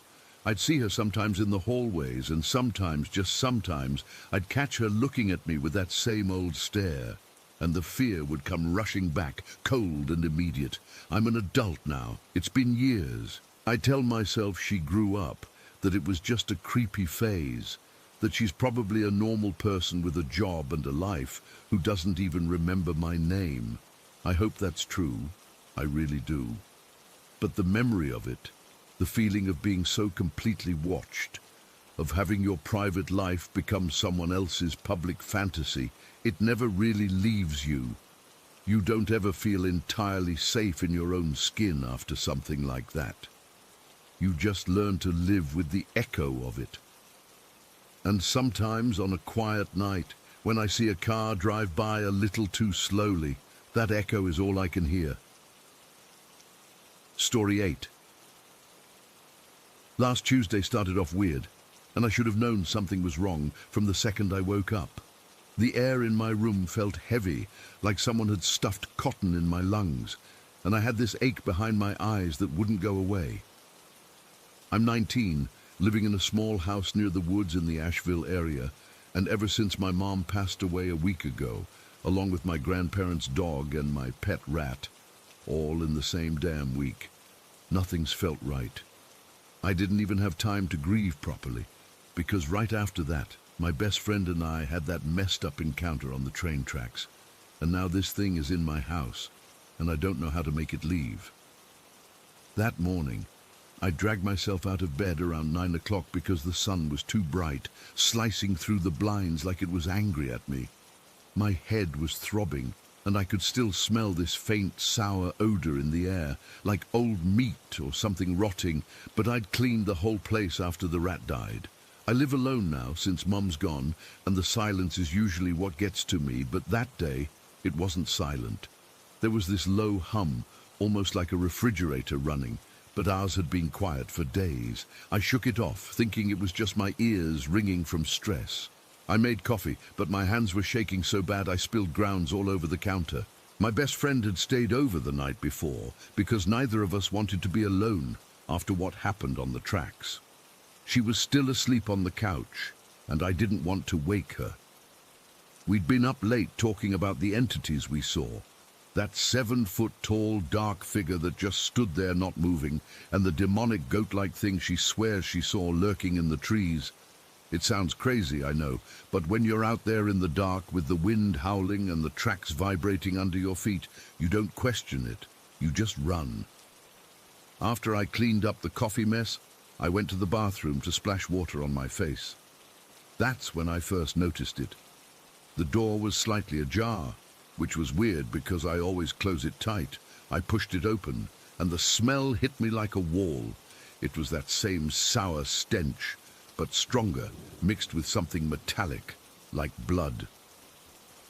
The bathroom is small, just a toilet, sink, and shower stall with this old linoleum floor that's cracked in places. I froze in the doorway, my heart hammering against my ribs. The air was cold, way colder than the rest of the house, and I could see my breath forming little clouds. I remember thinking, this isn't right.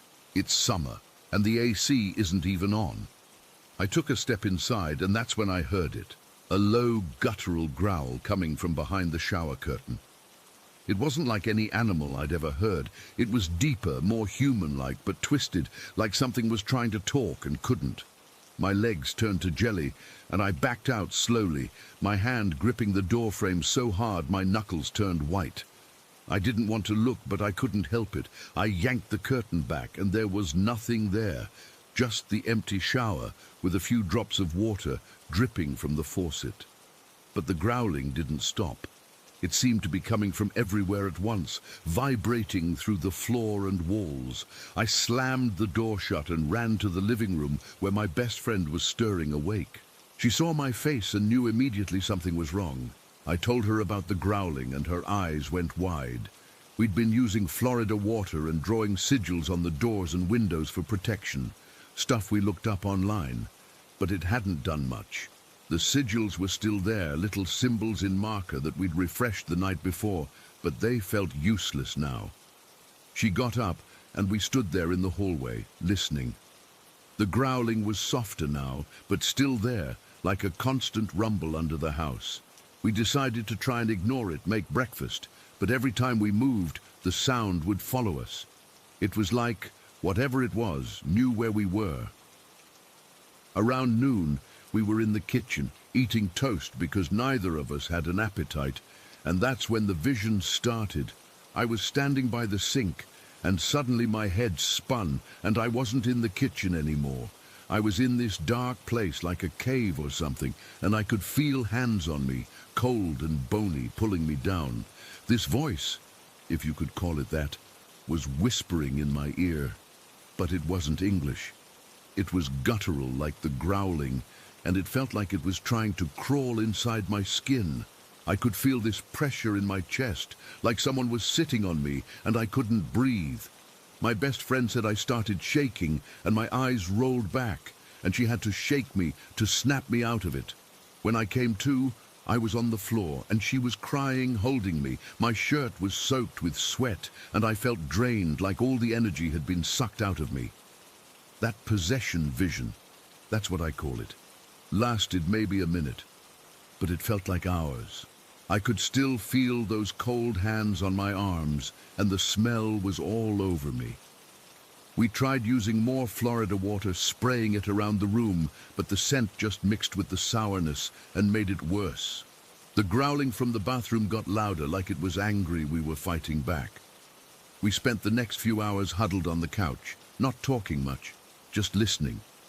Every creak of the house made us jump. The growling would fade in and out, sometimes so quiet we almost missed it, other times so loud it drowned out our thoughts. I kept having flashes of that dark figure from the tracks, standing there, unmoving, and I wondered if it was the same thing. My best friend said she saw shadows moving in the corners of the room, but when we looked, there was nothing. Around 3 in the afternoon, we decided to check the bathroom again. Maybe we could cleanse it or something. We approached the door together, holding hands like little kids. The growling was steady now, a low purr that made the hairs on my arms stand up. I pushed the door open, and the cold hit us again. This time the sink was dripping faster, and the mirror was fogged up, even though no one had used it. I saw my reflection, but it wasn't me. My eyes were black, and my face was twisted into a snarl. I blinked, and it was gone, but the fear stayed. My best friend pointed at the floor, where one of the sigils we'd drawn had smudged, like something had stepped on it. We redrew it with a marker, our hands shaking, but as soon as we finished, the growling intensified into a roar, and the door slammed shut on its own. We backed away, and that's when I felt it, this presence, like a weight on my back, pushing me down. I started having another vision, but this one was different. I was in my own body, but I couldn't control it. My arms moved on their own, and I heard myself growling, the same sound from the bathroom. My best friend was screaming, trying to pull me out of it, but I was trapped. I could feel this thing inside me, like a parasite, digging its way into my mind. It showed me images, my mom's face, pale and still, the dog lying lifeless, my rat stiff in its cage. And it felt like it was feeding on my grief. The pressure in my head was unbearable, and I thought I was going to pass out. Somehow, I fought it off. I don't know how, but I focused on my best friend's voice, and I pushed back. The vision faded, and I collapsed on the floor, gasping. The growling stopped abruptly, and for a second everything was quiet. But then it started again, softer now, from the bathroom, like it was mocking us. We didn't go back in there for the rest of the day. We just sat in the living room with all the lights on, jumping at every noise. As night fell, the growling got quieter, but we could still hear it, a constant reminder that it wasn't gone. We tried to sleep, but every time I closed my eyes, I'd feel those cold hands or hear that whispering. My best friend stayed with me, and we talked about what to do next. Maybe find someone who knows about this stuff, or move out. But we both knew it might not help. The thing is still here, in the bathroom, growling softly as I write this. I don't know what it wants, or why it's attached to me, but I'm so tired and scared I can't think straight. It's been days, and I'm just waiting for it to happen again. Story 9. Okay, I'll try to capture that. It's hard to even type this out. My hands are still a bit shaky thinking about it, and it's been a few weeks now. I don't really believe in ghosts or monsters, or at least I didn't, not before I moved into this place. The flat is number 42, on the edge of town, right where the streetlights start to get sparse and the old trees loom over the pavement. I got it cheap, which should have been the first red flag, but I was desperate. My last place fell through, and I needed somewhere fast. The estate agent showed me around on a bright Tuesday afternoon, and it just seemed quiet, a bit cold, even with the heating on, but I figured it was just an old building. You know how they are, drafty. Moving day was a blur of boxes and exhaustion. I remember the light was fading by the time the last of my stuff was hauled up to the second floor. The flat has this long, narrow corridor outside the front doors of the two apartments on this level, mine and the one opposite, which has been empty for months, according to the agent. The stairwell is at the far end, a single bulb dangling from a wire, casting more shadows than light. The whole building has this smell, like old wood and damp plaster, a smell that settles in the back of your throat. My dog, Milo, a big, goofy golden retriever, was not himself from the moment we stepped inside. He's usually bounding around, sniffing every corner, but he just stuck close to my legs, his tail tucked low. I wrote it off as the stress of the move. He's a sensitive guy. That first night after the movers left, it was just me and him. The place was a mess of cardboard boxes, so I just cleared a path to the bedroom and the kitchen. I made some pasta, ate it standing over the sink because I hadn't found the table yet, and then just collapsed on the mattress I'd thrown on the floor. Milo curled up at the foot of it, but he wasn't sleeping. His ears were twitching, following sounds I couldn't hear. I must have dozed off for a bit because I woke up with a start.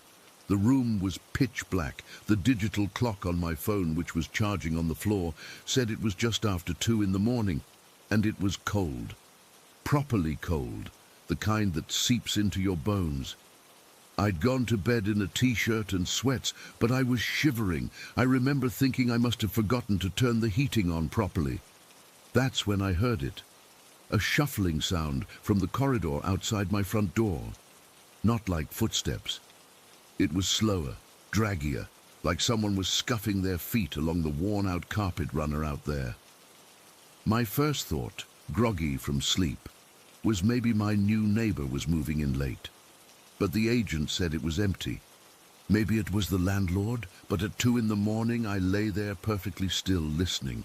My heart was starting to thump a little harder against my ribs. The shuffling stopped for a second, and then I heard another sound, a low muttering. I couldn't make out words. It was just a stream of low, guttural sounds, like someone talking to themselves, frustrated. The voice was old, raspy. It didn't sound right. Milo let out a low growl from the floor, a deep rumble I feel in my chest more than here. That's what really got me. He's a friendly dog. He doesn't growl at delivery people or kids.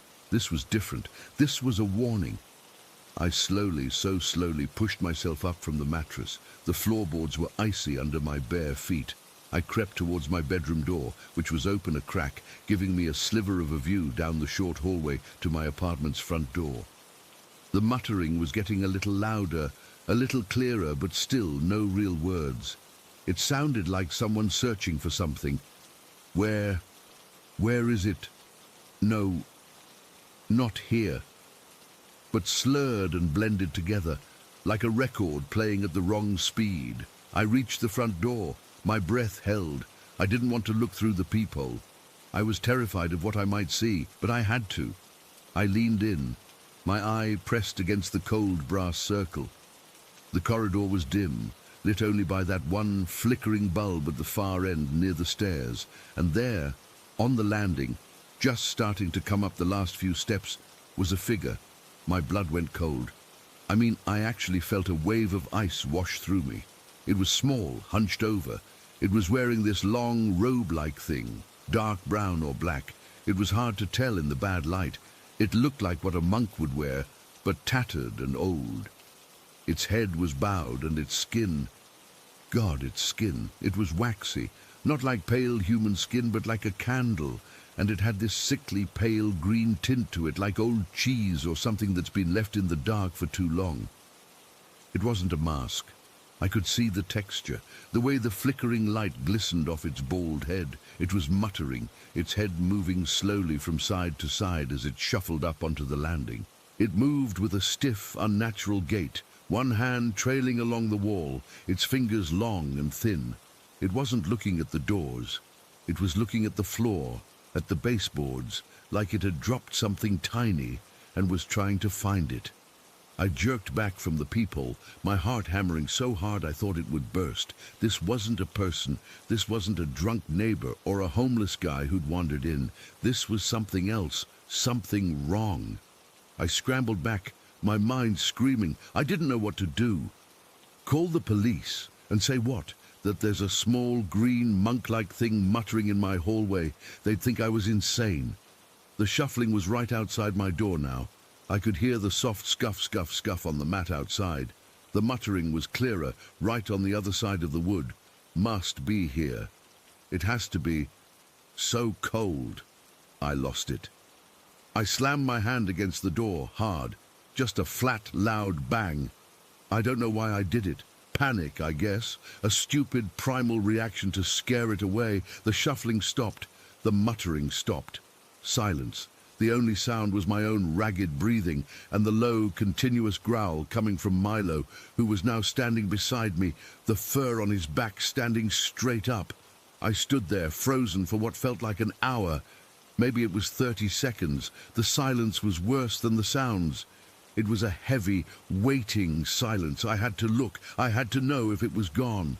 I forced myself to lean forward again, my eye trembling as I pressed it back to the peephole.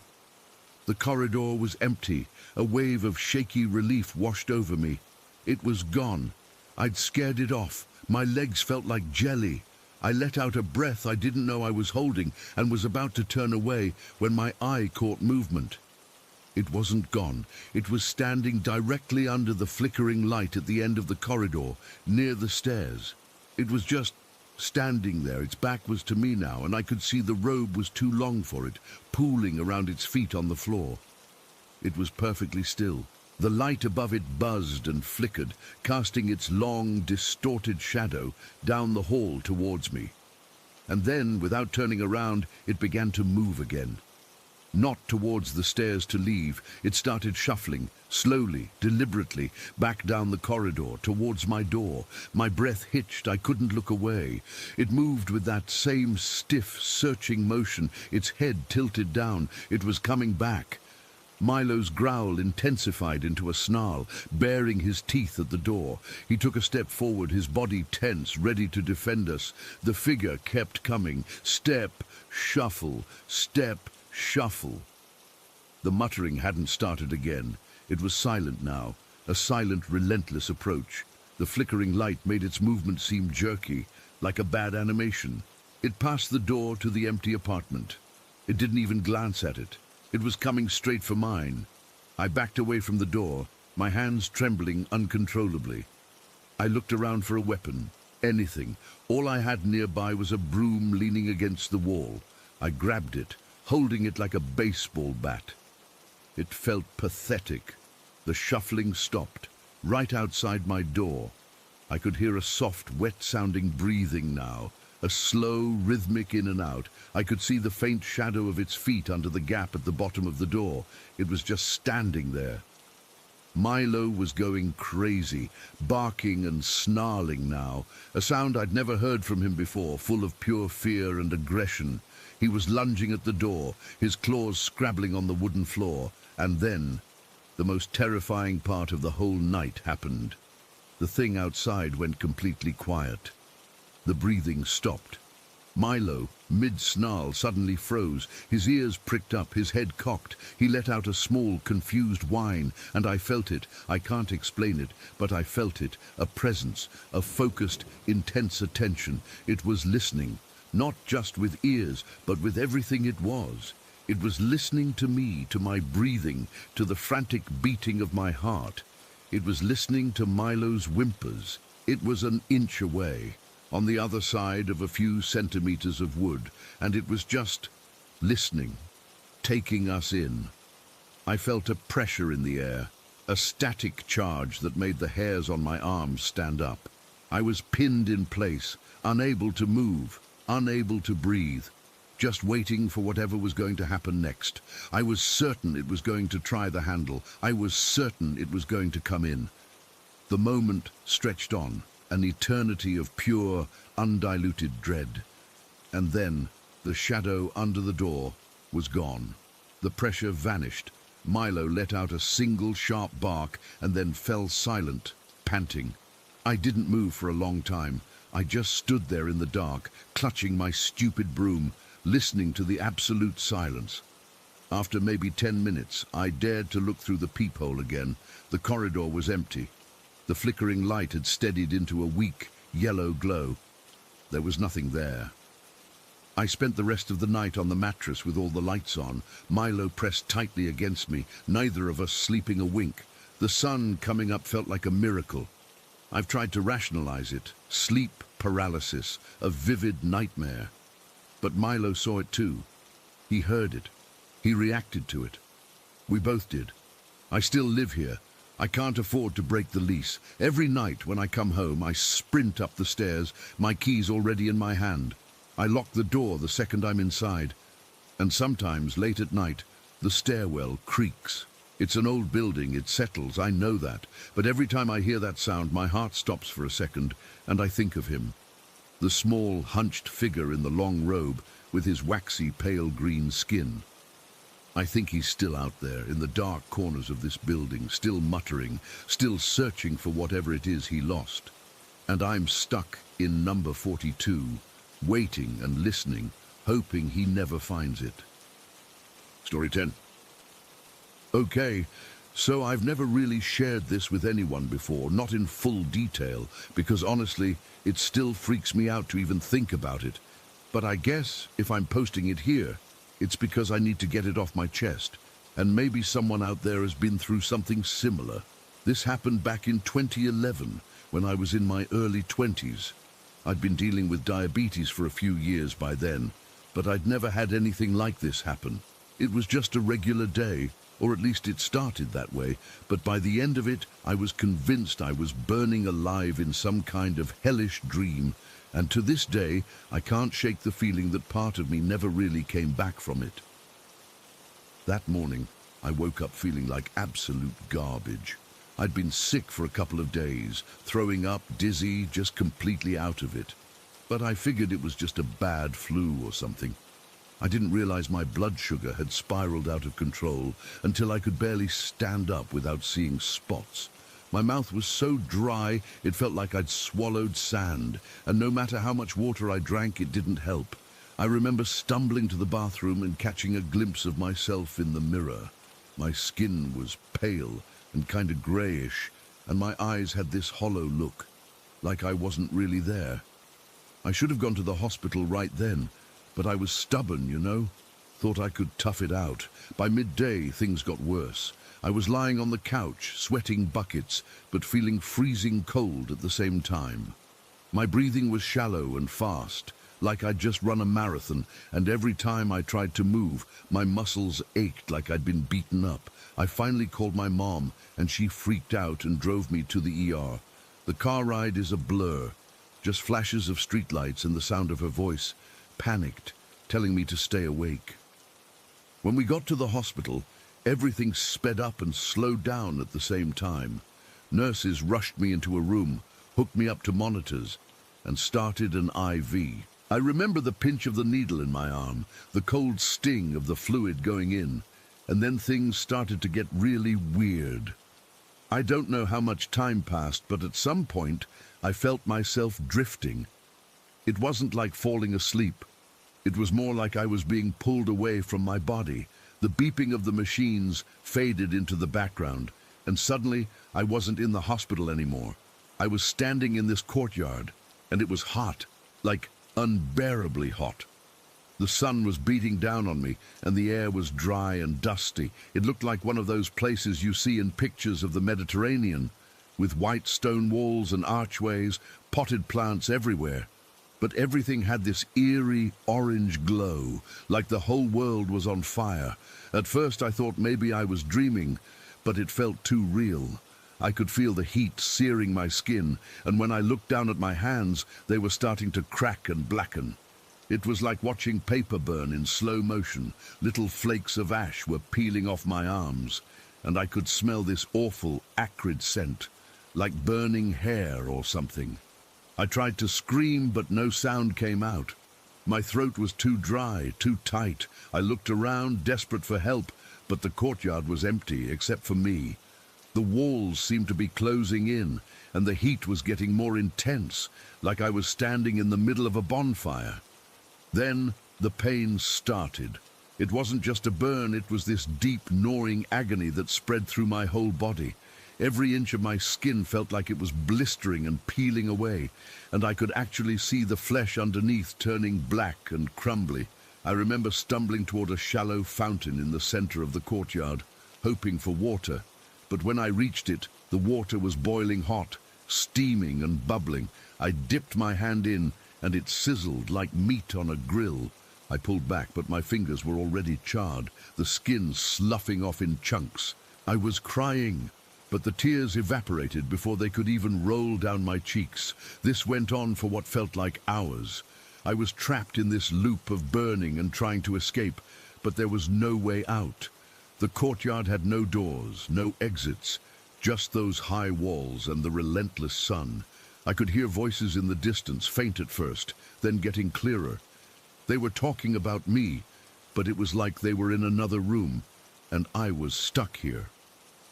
One voice said something about opening the artery, and I felt a jolt of pure terror. In my mind, I knew it was probably the nurses or doctors discussing my treatment, but in that moment, it sounded like they were planning to cut me open, to let me bleed out right there in the heat. The phrase, "opening my artery," echoed in my head over and over. I could almost feel a cold pressure on my wrist, like someone was prepping a needle or a scalpel. But when I looked down, my arm was just more ash crumbling away. I started to panic, thrashing around, but my movements were slow and heavy, like I was wading through mud. The heat was suffocating now. I couldn't breathe properly. Each gasp felt like inhaling fire, and my lungs burned with every breath. I kept thinking, this is it, I'm dying, and no one can help me. Then, out of nowhere, the ground beneath me seemed to give way. It wasn't a collapse. It was more like I was being lifted, pulled upward. The burning sensation faded for a second, replaced by this intense, rushing feeling, like I was being sucked into the sky. I looked up, and the orange glow of the courtyard dissolved into a vast, dark expanse. There were no stars, no clouds, just blackness, and I was hurtling through it at incredible speed. It was terrifying, but also weirdly peaceful, like all the pain was being left behind. I felt weightless, disconnected, like I was just a speck of dust floating in nothingness. But that didn't last long. Suddenly, I was jolted back into reality. I woke up in the ICU, surrounded by machines and bright lights. My body felt heavy and sore, like I'd been through a war. There was an oxygen mask on my face, and I could hear the steady beep of a heart monitor. A nurse was standing over me, her face calm but concerned, and she said something like, "You're back with us." I tried to speak, but my throat was raw, and all that came out was a croak. The memories of the burning courtyard hit me like a truck. It was so vivid, so real, that for a second I thought I was still there. I looked at my hands. They were pale and attached to IV lines, not ash. But I could still feel the phantom heat on my skin, the sensation of crumbling. I started shaking, and the nurse had to hold me down gently, telling me to breathe, that I was safe now. But I didn't feel safe. I felt like part of me had been left behind in that place, burning forever. They told me later that I'd been in ketoacidosis, that my body was basically poisoning itself, and the hallucinations were a side effect. But knowing that didn't make it any less terrifying. For weeks after, I'd have flashbacks, sudden waves of heat, the smell of burning, that feeling of helplessness. Even now, years later, if I close my eyes, I can still see that courtyard, still feel my skin turning to ash. It's like a scar on my mind, something that never fully healed. I don't know why it happened the way it did, why my brain conjured up something so specific and horrifying. Maybe it was my body's way of dealing with the trauma, or maybe it was something else, something I'll never understand. All I know is that day changed me. It made me realize how fragile life is, how quickly things can spiral out of control. And every time I think about it, I get this chill, like I'm right back there, burning and alone with no way out. I just have to live with it, I guess. But God, I wish I could forget. Story 11. Okay, so this is something I've never really shared with anyone outside of a few close people, but I feel like I need to get it out there. Maybe writing it down will help, or maybe it'll just make it feel more real. I don't know. But here goes. It was April 2014. I was in my early 20s, living with my oldest friend, Nate. We'd known each other since we were kids, and we'd been sharing this apartment for about 2 years. Nate had always struggled with this deep, heavy sadness. He'd talk about it sometimes late at night, just wondering out loud if it was worth sticking around. I'd always try to cheer him up, tell him it would get better, but I never really thought he'd actually do anything about it. I guess that's the thing about being young. You think you're invincible, and you think everyone else is too. The weird part was, in the last month or so, he seemed better. He was joking around, coming to game nights with our friends, even planning a trip for the summer. So when I left for a weekend to visit my mom with my girlfriend, I didn't think twice about it. I figured Nate was finally turning a corner. But then the call came. We were at my mom's place, just hanging out in the living room, when my phone rang. It was Nate's parents. I'd known them since I was a kid, so hearing his mom's voice all shaky and broken just froze me right there. She told me Nate was gone. He'd ended his life in our apartment. I don't even remember what I said or did after that. It was like the world just dropped out from under me. My girlfriend held my hand and we sat there in silence for what felt like hours. After the initial shock, Nate's parents asked if I could go back to the apartment and pack up his things. They couldn't bring themselves to do it, and I understood. So my girlfriend and I drove back that evening. The whole drive was quiet. Neither of us knew what to say. I kept thinking about Nate, about the last time I saw him, how he'd waved and said, "See you Monday, man." It didn't feel real. We pulled up to our apartment building around 6 o'clock. The sun was starting to set, casting this orange glow over everything. But it felt wrong, like the light was too cheerful for what we were about to do. I parked the car, and we just sat there for a minute. My girlfriend squeezed my hand and said, "We can do this." I nodded, but my stomach was in knots. Walking up to the front door, I fumbled with my keys. My hands were shaking so bad I almost dropped them. When I finally got the door open, the first thing that hit me was the silence. It wasn't just quiet. It was oppressive, like the air itself was holding its breath. Our apartment was usually full of noise, Nate's music, the TV, us talking or laughing. But now, it was dead silent. I stepped inside, and my footsteps sounded wrong.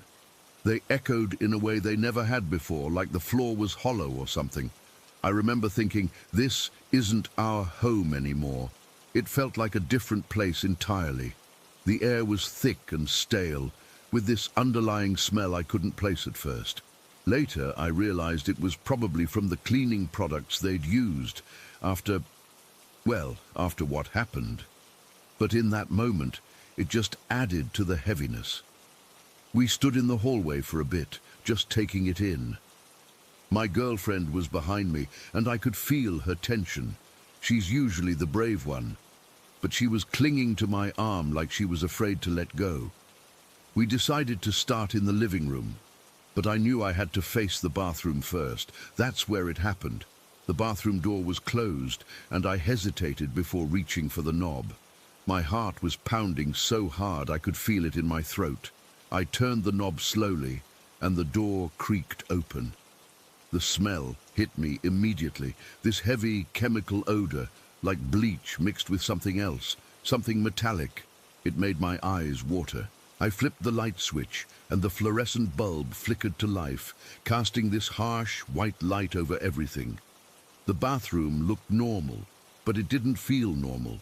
The tiles were clean, the shower curtain was drawn back, but there was this energy in the room that made my skin crawl. I walked over to the sink and turned on the faucet just to break the silence. The water rushed out, and I stuck my hand under it. It felt weird, not cold or hot, but alive, like it was buzzing or vibrating against my skin.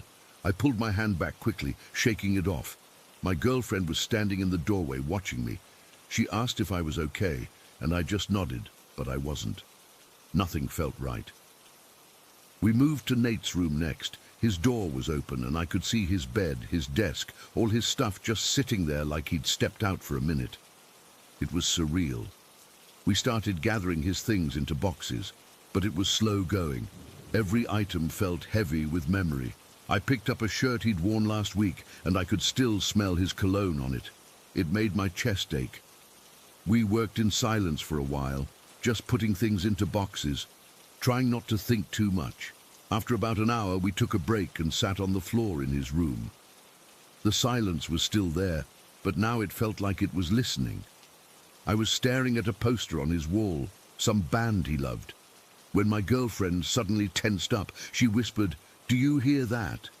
I listened, and yeah, I heard it too. It was the sound of water running, like from the shower. But I'd turned off the faucet earlier, and we hadn't used the shower.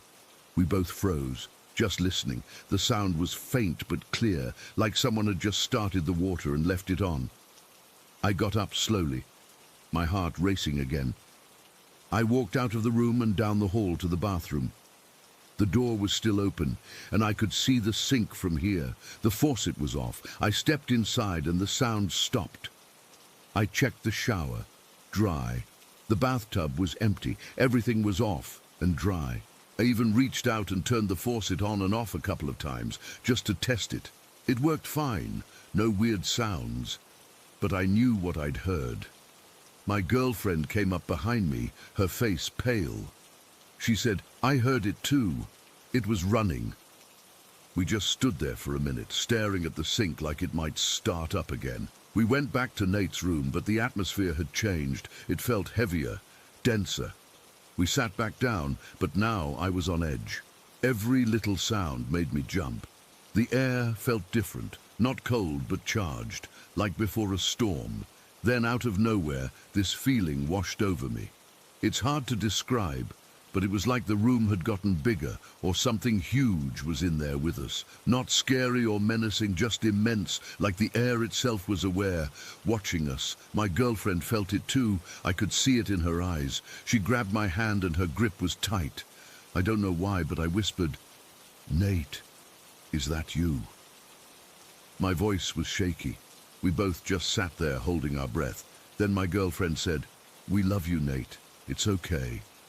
Her voice was soft but firm. We kept talking, telling him we missed him, that we were sorry we weren't there, that it was okay to let go. The presence seemed to swell around us, filling the room. It wasn't frightening in that moment. It felt almost comforting, like a hug from a friend. But then, as quickly as it came, it vanished. The room felt hollow again, empty in a way that was worse than before. Like whatever had been there was gone, and it left a void. We sat there for what felt like a long time, just stunned. My girlfriend was crying quietly, and I felt tears on my own face. After a while, she whispered, "Do you think that was real?" I nodded. I didn't know what else to think. We made a promise to each other right then that we'd believe it was real, that we wouldn't try to explain it away. Then, almost as a joke, I said, "If that was you, Nate, give us a sign. Like flash the lights or something." As soon as the words were out of my mouth, I regretted it. What if something happened? We both looked around, waiting. Nothing did, but the fear kicked in hard. My heart was pounding, and I felt this urge to get out of there now. We scrambled to our feet, leaving the half-packed boxes behind. I grabbed my keys, and we hurried out of the apartment, not even bothering to lock the door behind us. We ran down the stairs and out to the car, like we were being chased. As we drove away, I kept glancing back at the building, half expecting to see something in the windows. But there was nothing. That was years ago, but I still think about it all the time. I moved out not long after, but sometimes I dream about that apartment, and every now and then, when I'm in a shower or turning on a faucet, I half expect the water to stop on its own, or to feel that buzzing under my skin. I've never been able to explain what happened that night. Was it Nate? Was it our minds playing tricks? I don't know, but it felt real, and that's what haunts me. Story 12. Okay, so I've never really shared this with anyone outside my family, but I guess it's time to get it off my chest. This happened years ago, back when I was a kid, maybe 12 or 13, living on my family's farm. We had this old ambulance just sitting out behind the barn, kind of tucked away in a patch of overgrown weeds. It had been there for as long as I could remember, and nobody ever used it for anything. My dad said my granddad bought it at some auction decades back, thinking he might fix it up one day, but he never did. So it just sat there, collecting rust and dust, with its windows fogged up and the paint peeling off in big, flaky chunks. That particular day, it was a hot summer afternoon, the kind where the air feels thick and heavy, and you can hear the flies buzzing around non-stop. My friend was over. We'd been buddies since we were little, and we spent most of our time together exploring the farm or coming up with dumb dares to pass the time. I don't remember how the idea came up, but one of us suggested sleeping in the ambulance overnight. It sounded like an adventure at first, something to brag about later. We were at that age where everything felt like a challenge, and we thought we were brave enough to handle anything. We spent the afternoon messing around near the ambulance, just killing time until it got dark. I remember the sun beating down, making the metal of the ambulance hot to the touch. The grass around it was tall and dry, crunching under our feet. We'd peek inside through the dusty windows, and it always smelled weird, like old leather, mildew, and something else I could never place, kind of metallic and sour. There were stories about that ambulance, nothing too specific, just whispers from older cousins or neighbors about how it might have been used in some emergencies back in the day, maybe even for something tragic. But kids being kids, we brushed it off. We thought it was all just talk to scare us. As evening rolled around, the sky turned orange and then deep purple. We helped my mom with some chores, feeding the chickens and bringing in firewood, but my mind was already on the night ahead. I felt a little nervous, but I didn't want to show it. My friend seemed excited, laughing and joking about how we'd tell everyone we survived a night in the haunted ambulance. We grabbed our sleeping bags and a couple of flashlights from the house. My mom warned us to be careful, but she didn't make a big deal out of it. Probably thought it was just another one of our silly games. We headed out to the ambulance as it got dark. The farm was quiet, except for the occasional owl hooting or the distant lowing of cows. The air cooled down quickly, and a light breeze picked up, making the leaves rustle. I remember the ambulance looked even creepier in the fading light, like a giant, silent beast waiting there. We climbed in through the back doors, which creaked loudly when we pushed them open. Inside, it was cramped and dark, with 2 old stretchers still bolted to the floor. We decided to use our sleeping bags on the floor instead, since the stretchers looked kind of gross and unstable. We settled in, talking in hushed voices for a while. My friend fell asleep pretty fast. He always could sleep anywhere, and within minutes I could hear his steady breathing. I stayed awake longer, just lying there in the dark. The ambulance felt smaller than I expected, and every little noise from outside seemed amplified. I could hear the wind whistling through cracks in the walls, and once, what sounded like footsteps crunching on gravel nearby, but I figured it was just an animal or my imagination. I kept my flashlight close, but I didn't turn it on, trying to save the batteries. I must have drifted off eventually, because the next thing I knew, I was jolted awake by this sound. It wasn't loud, but it was clear and close, like someone was right there in the ambulance with us. A deep voice, really deep, almost gravelly, saying, "Hey, hey." Just those 2 words, repeated softly. But it felt like it was right next to my ear. My whole body froze. I couldn't move, couldn't even breathe for a second. My heart started pounding so hard I could feel it in my throat, and my hands got clammy and cold. I lay there for what felt like forever, just listening, but everything was silent again. The only sound was my friend's light snoring and the blood rushing in my ears. I thought maybe I'd dreamed it, but it felt too real. The voice had been so distinct, like a man's voice, but not anyone I recognized. It wasn't angry or threatening, just there, like it was trying to get my attention. I slowly turned my head, straining to see in the dark. The moonlight was filtering through the grimy windows, casting weird shadows across the interior. I could make out the shapes of the stretchers and our sleeping bags, but nothing else. Then I heard it again. "Hey, hey." A little louder this time, and it seemed to come from the front of the ambulance, near the driver's seat. My stomach dropped. I felt this cold dread wash over me, like ice water running down my spine. I knew it wasn't my friend. He was still asleep, his breathing even and deep. I reached out slowly and shook his shoulder, whispering his name, but he just mumbled and rolled over. I didn't want to wake him up properly, because I was too scared to make any noise, like if I moved too much. Whatever was there would notice me. I kept my eyes glued to the front of the ambulance, half expecting to see a shape or a figure, but there was nothing. The air felt heavier, though, and it got harder to breathe. I started sweating, but I was shivering at the same time. My mind raced with possibilities. Was it a spirit? Someone hiding in there? But how could anyone get in without us hearing? The doors were shut, and we'd locked them from the inside. Not that it would stop much, but still. I thought about the stories, the rumors about the ambulance's history. Maybe it really was haunted. Maybe someone had died in here, and their voice was still hanging around. I don't know how long I sat there, just staring into the darkness, but it felt like hours. Every little creak of the ambulance settling made me jump. My muscles were tense, and I had this urge to bolt, but I was too terrified to move.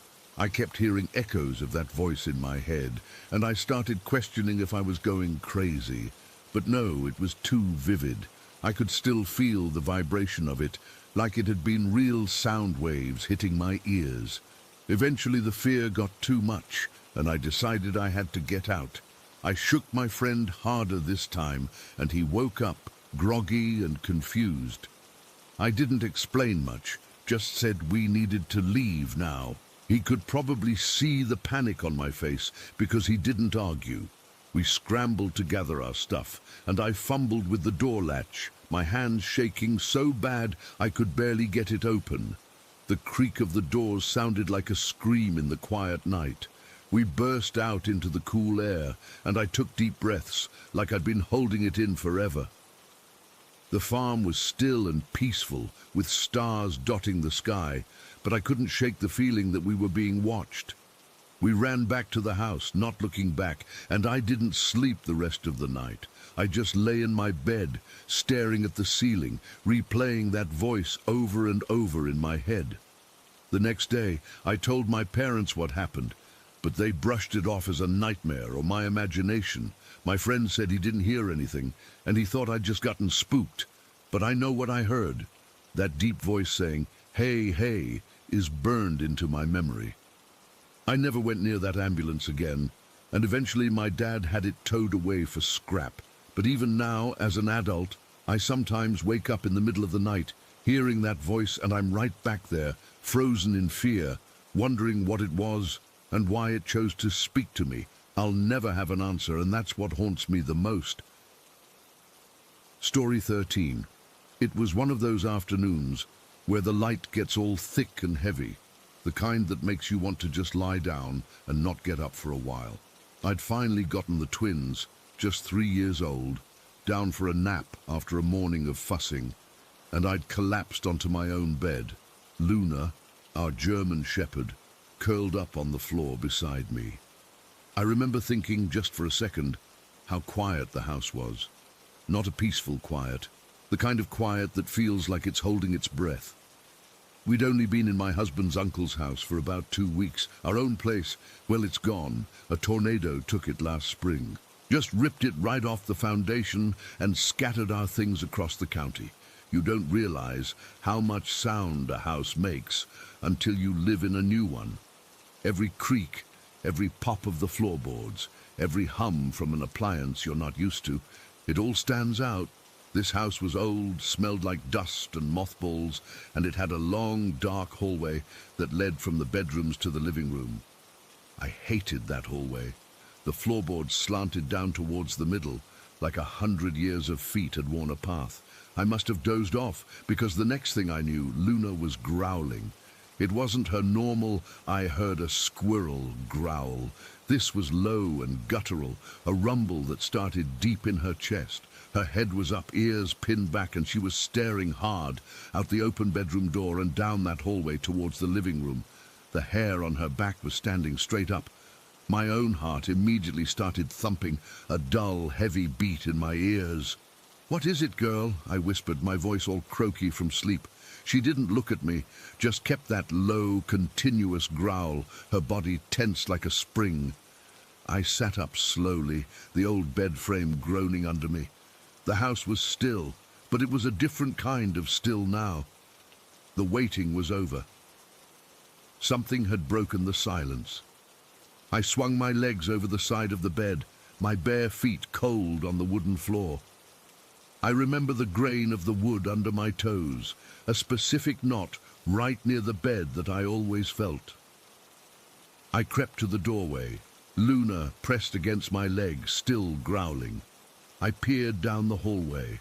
The living room was at the other end, and the late afternoon sun was pouring through the big front window, cutting a bright, dusty path across the floor, and that's when I saw it. A figure. It was solid. Not a shadow, not a trick of the light. It was a shape, blacker than black, and it was moving from the left side of the living room towards the right. It was tall, so damn tall.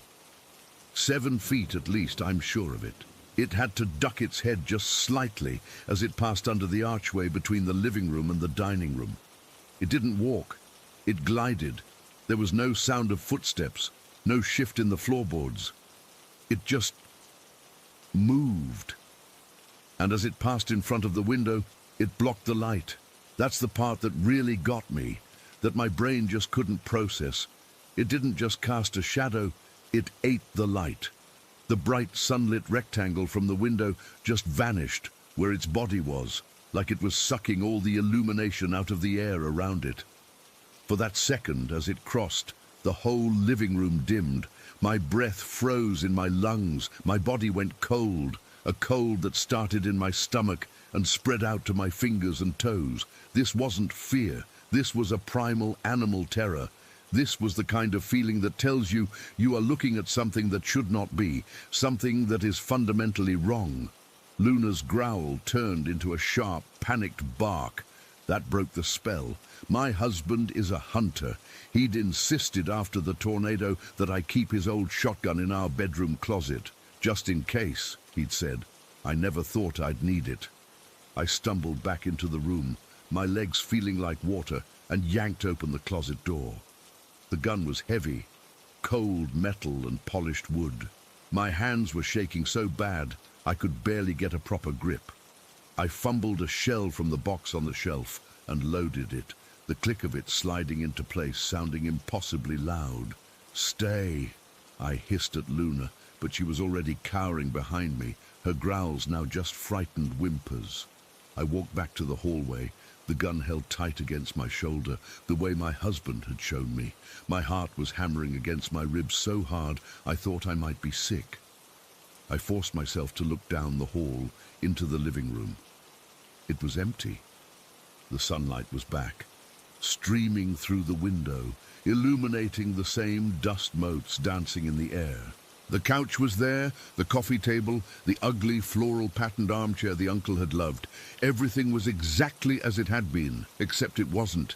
The air felt charged, thick and heavy, like before a storm. I took a step, then another, my bare feet silent on the slanted floorboards. I held my breath, listening. Nothing. I reached the end of the hallway and slowly, so slowly, peered around the corner into the living room. Empty. I let out a breath I didn't realize I'd been holding. My whole body was trembling. Maybe I'd imagined it. The stress, the lack of sleep, the new house. It had to be that. It had to be. And then I heard it. A soft, rattling sound. My eyes snapped to the far corner of the room. There was a small table there with a bird cage on it. My daughter's parakeet Blue was inside. The cage was swinging gently. Not a lot. Just a slight back-and-forth motion, but the latch was closed. The window was shut. There was no draft. The rattling was the little metal food and water dishes shifting inside the swinging cage. It just kept swinging, back and forth, back and forth. I stood there, gun still raised, staring at that swinging cage, and I felt the last bit of rational thought drain out of me. I hadn't imagined it. Something had been in here. Something had touched that cage. I backed away, my eyes glued to the empty living room, half expecting that black shape to step out from behind the couch.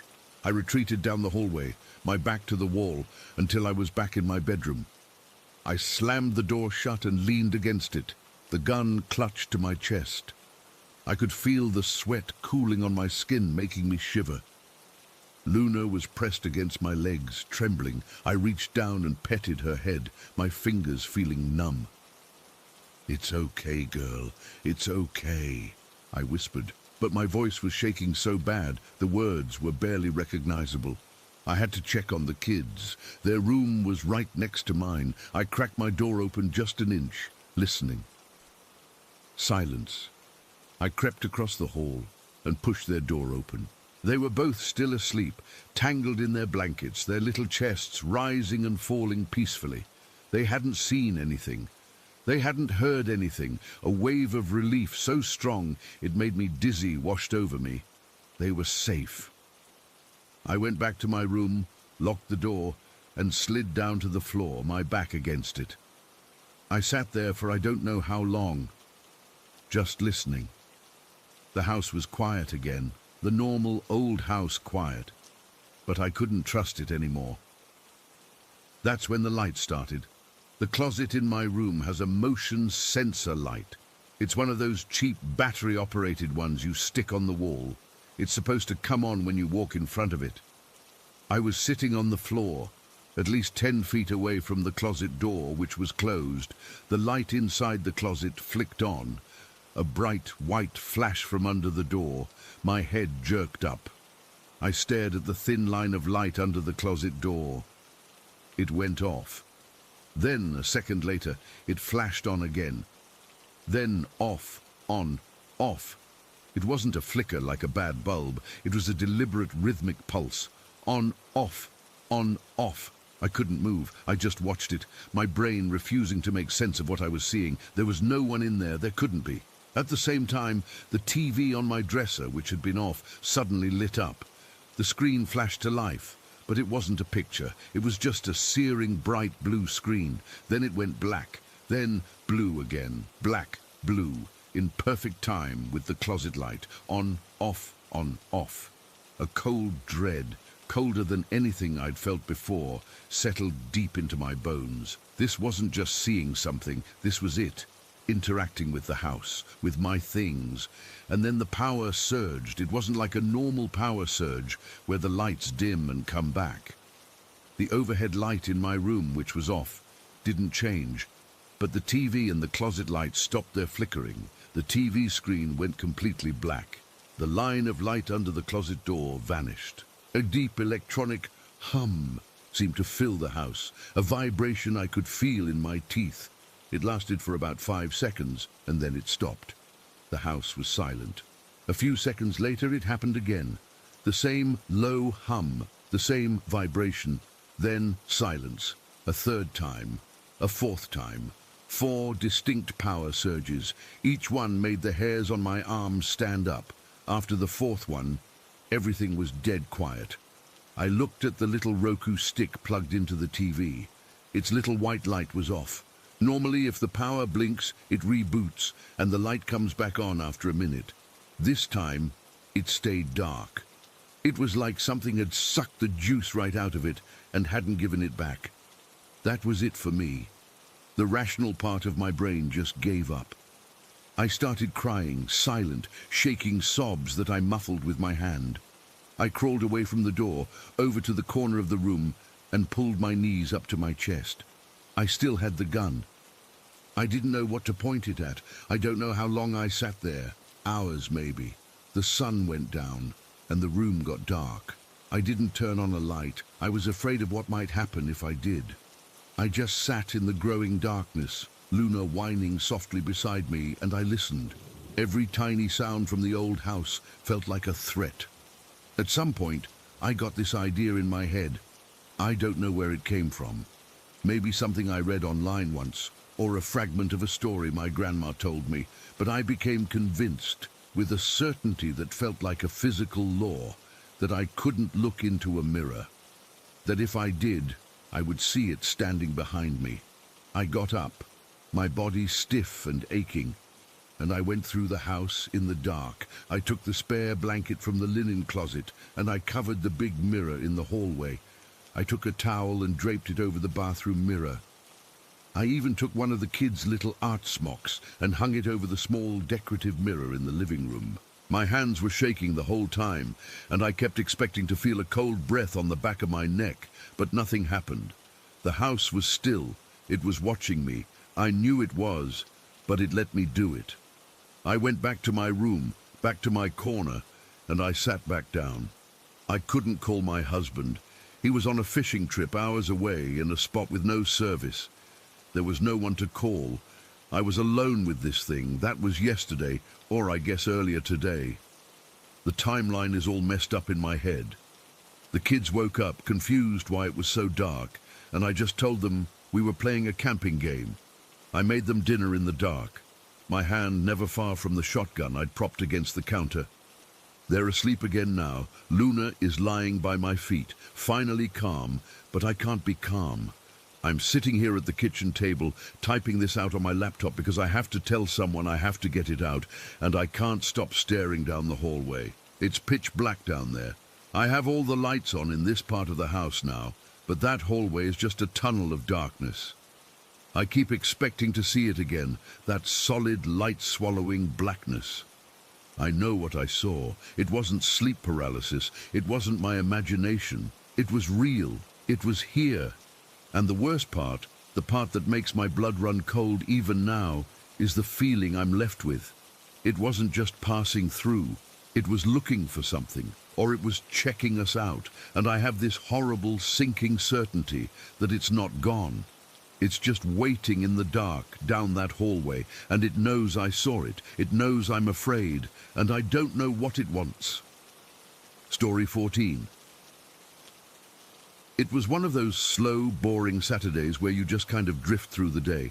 I'd finished my chores, there was nothing good on TV, and I felt this restless itch to just get out of the house. I remembered there was an antique shop a few towns over that I'd been meaning to check out for ages. This place called Timeless Treasures. Sounded fancy, but it was just a dusty old storefront squeezed between a laundromat and a vacated hardware store. The bell above the door didn't so much ring as it let out a rusty, dying groan when I pushed it open. The air inside was thick and still, smelling of old wood, lemon polish, and that unique sweet-sour scent of decay that clings to very old things. It was dim, lit mostly by a few weak, fly-specked bulbs, and the grey afternoon light struggling through the grimy front window. The place was a labyrinth, just aisle after aisle of crammed-together furniture, stacks of yellowing books, and glass cases filled with tarnished silver and mismatched china. I was the only customer. The silence was heavy, the kind of quiet that feels like it's pressing in on your eardrums. I was browsing through a box of old postcards, the kind with faded pictures of beaches nobody visits anymore, when I heard a soft, shuffling sound behind me. I turned around, and there she was. An old woman, so small and frail, she seemed to be made of the same brittle material as the porcelain figurines on the shelf behind her. She must have been in her late 80s, maybe even 90s. Her skin was a web of fine wrinkles, and her hair was a cloud of wispy white. But her eyes were a startlingly sharp pale blue, and they looked right at me with an intensity that felt out of place. "Find anything interesting, dear?" she asked. Her voice was thin and raspy, like pages of an old book being turned. "Just looking," I said, giving her a small smile. "You have a lot of stuff in here." "Stories," she corrected me gently, her gaze unwavering. "Every piece has a story. Most of them are forgotten, though. It's a shame." She moved closer, not with the unsteadiness I expected, but with a quiet, deliberate grace.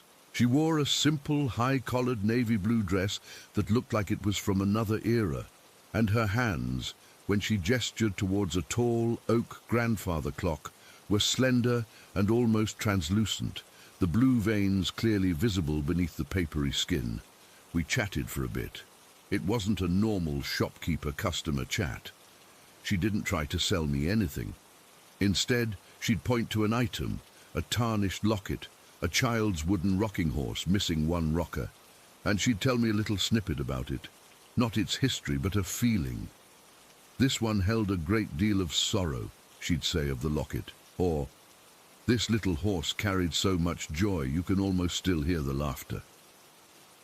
It was unsettling, but in a fascinating way. She had this calm, knowing air about her. Then she stopped in front of a small, unremarkable writing desk. It was made of dark wood, scarred and stained, with a fold-down front. It wasn't ornate or particularly beautiful. "This one," she said, her voice dropping to a near whisper. "This one needs to be seen. It's not happy here in the dark." I remember feeling a slight chill, the kind you get when a cloud passes over the sun. "Needs to be seen?" She nodded, those piercing blue eyes locking with mine. "It belongs in a home. It wants to be used. There's a house not far from here, a white house with a green roof on the corner of Elm and 3rd. A nice woman lives there. She would appreciate this desk. She's been looking for one, you see." It was such a specific thing to say. How could she know what some woman she'd never met was looking for? But the way she said it, with such simple conviction, made it sound like the most obvious fact in the world. I don't know," I stammered. "I was just browsing." "It would be a kindness," she insisted, and she placed her hand on the desk. Her fingers were ice cold when they accidentally brushed against my arm. I flinched. "Take it to her. Tell her Eleanor sent you." Before I could properly refuse, she had written the address on a slip of yellowed paper in a spidery, elegant script and pressed it into my hand. Then she turned and shuffled away, disappearing behind a towering stack of leather-bound books. The conversation was clearly over. I stood there for a full minute, holding the piece of paper, feeling utterly bewildered. My heart was beating a little too fast. This was weird. This was seriously weird. But a bigger part of me was just curious. Who was this woman on Elm Street, and why did this old lady, Eleanor, care so much about this dumb desk? I looked at the desk. It was just a desk. I ran my hand over its surface. The wood felt strangely warm, a contrast to her icy touch. I don't know what came over me. Boredom, a sense of adventure, maybe just plain stupidity, but I decided to do it. I paid for the desk with cash I had on me. It was cheap, almost suspiciously so. The old woman didn't come out to take the money. A much younger, bored-looking man emerged from a back room to handle the transaction. I didn't mention Eleanor. Loading the desk into my hatchback was a struggle. It was heavier than it looked, and the wood felt strangely dense. The whole drive to Elm Street, my mind was racing. This was a mistake. This was how people in horror movies got started. But I pushed the thoughts down. I was just doing a weird old lady a favor. That was all. I found the house easily.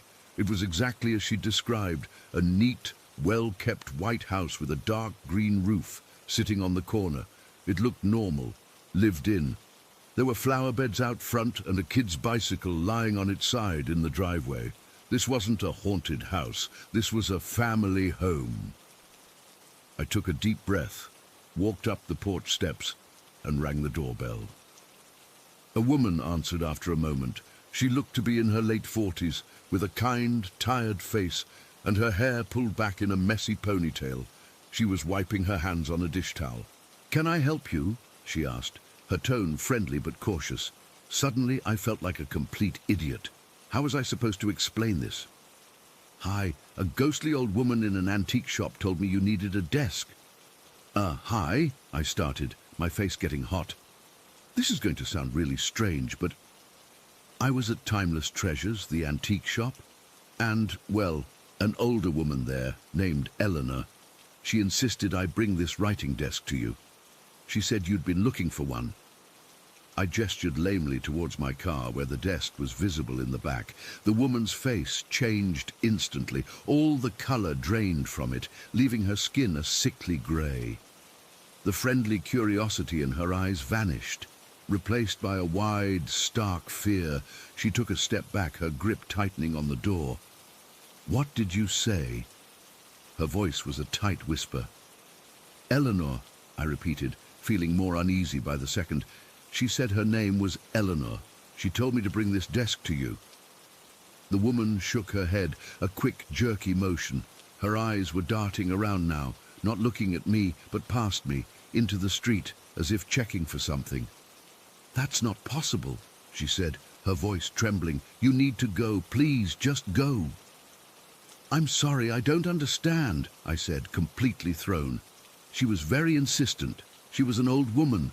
White hair, blue eyes. She wore a navy blue dress. As I described her, the woman at the door looked like she was going to be sick. She brought the dish towel up to her mouth.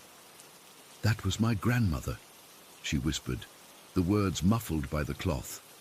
Her name was Eleanor. The world seemed to tilt. The sounds of a lawnmower down the street, a dog barking, it all faded into a dull buzz in my ears. "Your grandmother? Is she visiting, or—" "My grandmother is dead," the woman said, her voice cracking with a raw, panicked edge. "She died 3 years ago. In that shop, she owned it. I'm the owner now. I'm the only one who works there on Saturdays. I was there all morning. I was completely alone.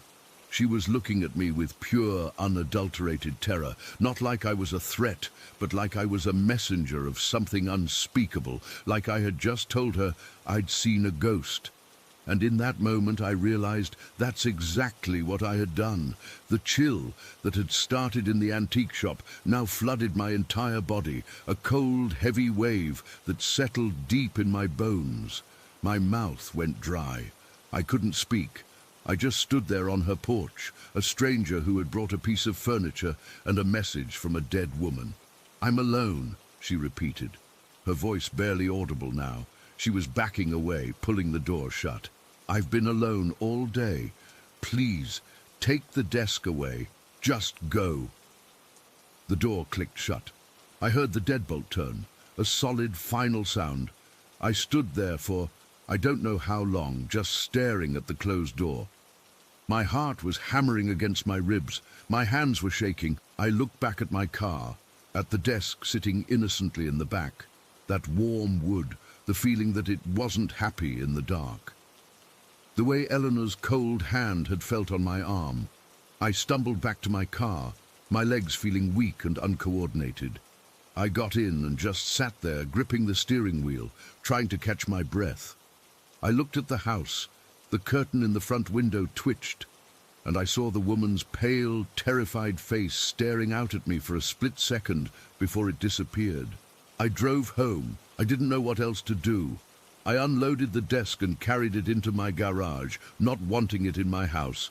I couldn't bring myself to look at it. I've been sitting here at my kitchen table for hours now, writing this all down, trying to make sense of it. The sun has gone down.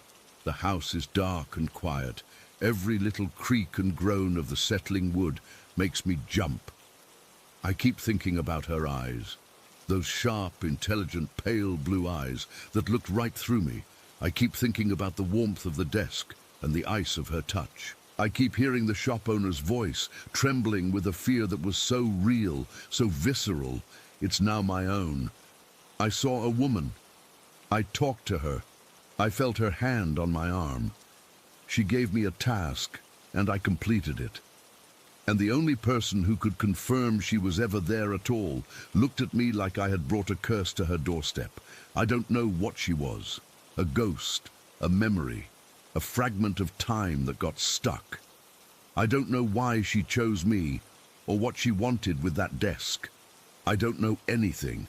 All I know is that I went into an antique shop on a boring Saturday afternoon and had a conversation with a dead woman, and I have no idea what to do with that. The desk is still in my garage. I'm too scared to go out there and look at it. I'm too scared to go back to sleep. Story 15, Nesktan. This all went down on a warm summer night. I think it was a Thursday, because I'd just finished a brutal training session for the rowing team. I was exhausted, muscles aching, and all I wanted was to get home, crash into bed, and forget about the day. I remember looking at the clock in my car. It was around 11 o'clock at night. The sky was clear, but out there in the countryside, it's pitch black once the sun goes down. No street lights, no houses for miles, just fields and woods that seem to swallow the light. My car is this old 2003 Rover 75, which I love because it's reliable and has this solid feel to it. But that night, it felt like a tin can in the middle of nowhere. I'd made this drive hundreds of times, but it never got easier. There's something about the isolation that gets under your skin. My phone had no service as usual, so no music, no podcasts. Just the hum of the engine and the wind whistling past the windows. I'd grip the wheel a little tighter, my knuckles white, and I'd find myself leaning forward like I was trying to see further into the darkness. The roads are narrow, winding, with high hedges on either side that sometimes make it feel like you're driving through a tunnel. And the scarecrows, God, the scarecrows, they're everywhere in the fields, these ragged, lopsided things with straw sticking out. And in the dark, they look like twisted figures watching you pass. I always tried not to look at them too closely, but my eyes would dart over and I'd shudder. That night, I was especially on edge. The training had left me drained and my mind was fuzzy. I remember the air feeling heavy, like before a storm, but there was no rain forecast. I had the windows cracked open a bit to let in some fresh air, and I could smell the damp earth and cut grass, mixed with the faint scent of my own sweat. My legs were cramping from the rowing, and I had to keep shifting in my seat to stay awake. The dashboard lights cast a soft green glow, and I kept glancing at the fuel gauge, even though I knew I had plenty. It's one of those habits you pick up when you're alone in the dark, checking and rechecking things just to feel like you have some control. As I got closer to Pluckley, the woods started to thicken. The trees here are old, gnarled things, their branches reaching out like skeletal fingers. I'd heard stories about this area, whispers from other students about ghostly sightings, but I'd always brushed them off. I'm not superstitious, or at least I wasn't then. But that night, everything felt different. The moon was out, a thin sliver that did little to light the road, and the shadows seemed to move on their own. I remember passing a field, with a lone horse standing still, its eyes reflecting my headlights, and it sent a chill down my spine. It was like the whole world was holding its breath. Then I approached the crossroads. I hate this spot. It's infamous for accidents, fatal ones. There's a sharp bend, and the roads meet in a way that makes it easy to misjudge turns. I'd read online once that people had died here, and locals avoid it after dark. As I slowed down, my heart started to pound. I could feel it thumping in my chest, a steady drumbeat of dread. The air grew colder, and I reached to close the window, my fingers fumbling with the handle. That's when I saw them, 3 white glowing orbs under a large oak tree off to the side of the road. At first, I thought it was my eyes playing tricks on me. I was tired after all. Maybe it was fireflies or something, but it was too early in the summer for that, and these were bigger, brighter. They hovered there, just floating, and they had this soft, pulsating light that made my skin crawl. I slowed the car even more, my foot easing off the accelerator until I was almost crawling along. I couldn't look away. The orbs started to shift, swirling together, and then they began to morph. I remember my breath catching in my throat, and I felt a cold sweat break out on my forehead. It was like watching smoke take shape, but faster, more deliberate. In what felt like seconds, the orbs formed into the translucent figure of a woman. She was dressed in white, this flowing gown that seemed to ripple even though there was no wind. Her hair was long and brown, hanging loose around her shoulders, and her arms were outstretched, like she was reaching for something or someone. I could see right through her, but she was solid enough to make out details. The delicate features of her face, the way her dress moved as if underwater. She wasn't looking at me, but past me, into the distance, and her expression was empty, haunted. I felt a jolt of pure terror shoot through me. My hands tightened on the wheel until my palms hurt, and I could hear my own breathing, shallow and rapid. I blinked, just once, because my eyes were stinging from staring, and when I opened them, she was gone, vanished, like she'd never been there.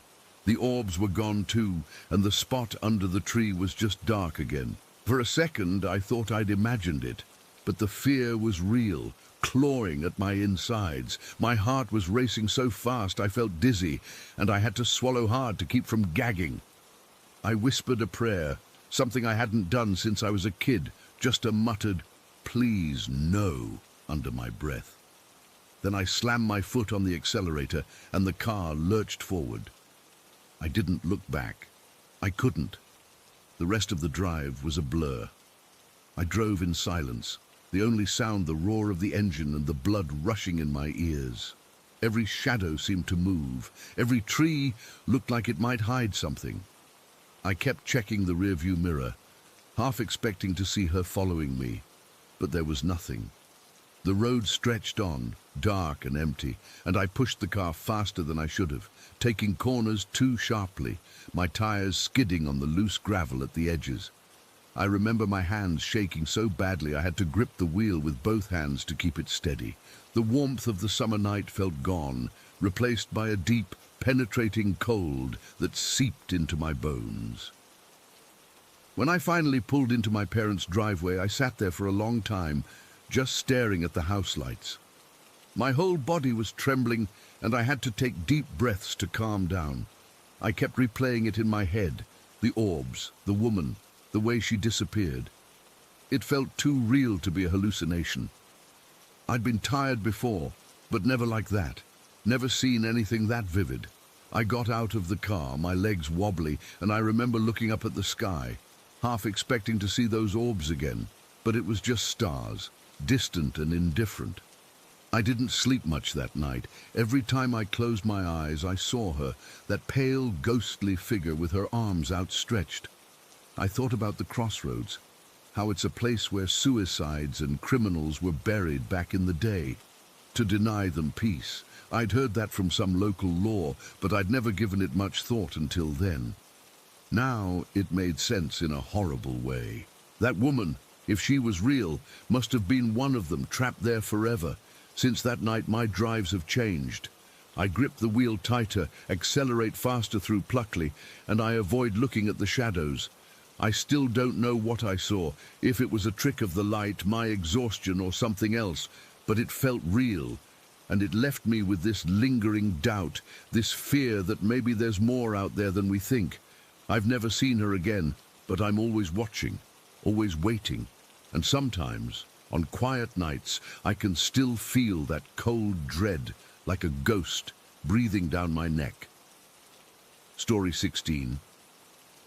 I still think about that day all the time, even though it was years ago. I was 10 years old, and my family had driven out to this huge, packed beach for the 4th of July. It was one of those scorching summer days where the sun felt like it was baking everything, and the air was thick with the smell of salt and sunscreen. The sand was so hot, it stung my feet if I stood still too long, and I remember the constant roar of the waves and people laughing and shouting all around us. My cousin was there with us. He was the same age as me, and we were inseparable that day, just two kids lost in our own little world. We'd staked out a spot not too far from the water, close enough that we could hear the waves crashing, but far enough back that our towels and cooler weren't getting soaked. My parents were lounging in beach chairs, sipping on sodas, and chatting with some friends they'd run into. I remember feeling that kind of perfect, careless happiness you only get when you're a kid on summer vacation. My cousin and I had brought buckets and shovels, and we were determined to build the biggest, most elaborate sandcastle anyone had ever seen. We'd been at it for what felt like hours, our hands caked with wet sand, our backs starting to ache from crouching down. The castle was coming along great. We had turrets and a moat, and we were even using little shells and bits of seaweed to decorate it. The beach was absolutely packed. I mean, you could barely see an empty patch of sand anywhere. Kids were running everywhere. Parents were yelling after them, and there was this constant hum of noise that made it feel alive. I remember glancing over at my parents every now and then, just to make sure they were still there. They'd wave or give me a thumbs up, and I'd go back to what I was doing. It was normal, you know, just a regular day. Then this couple showed up.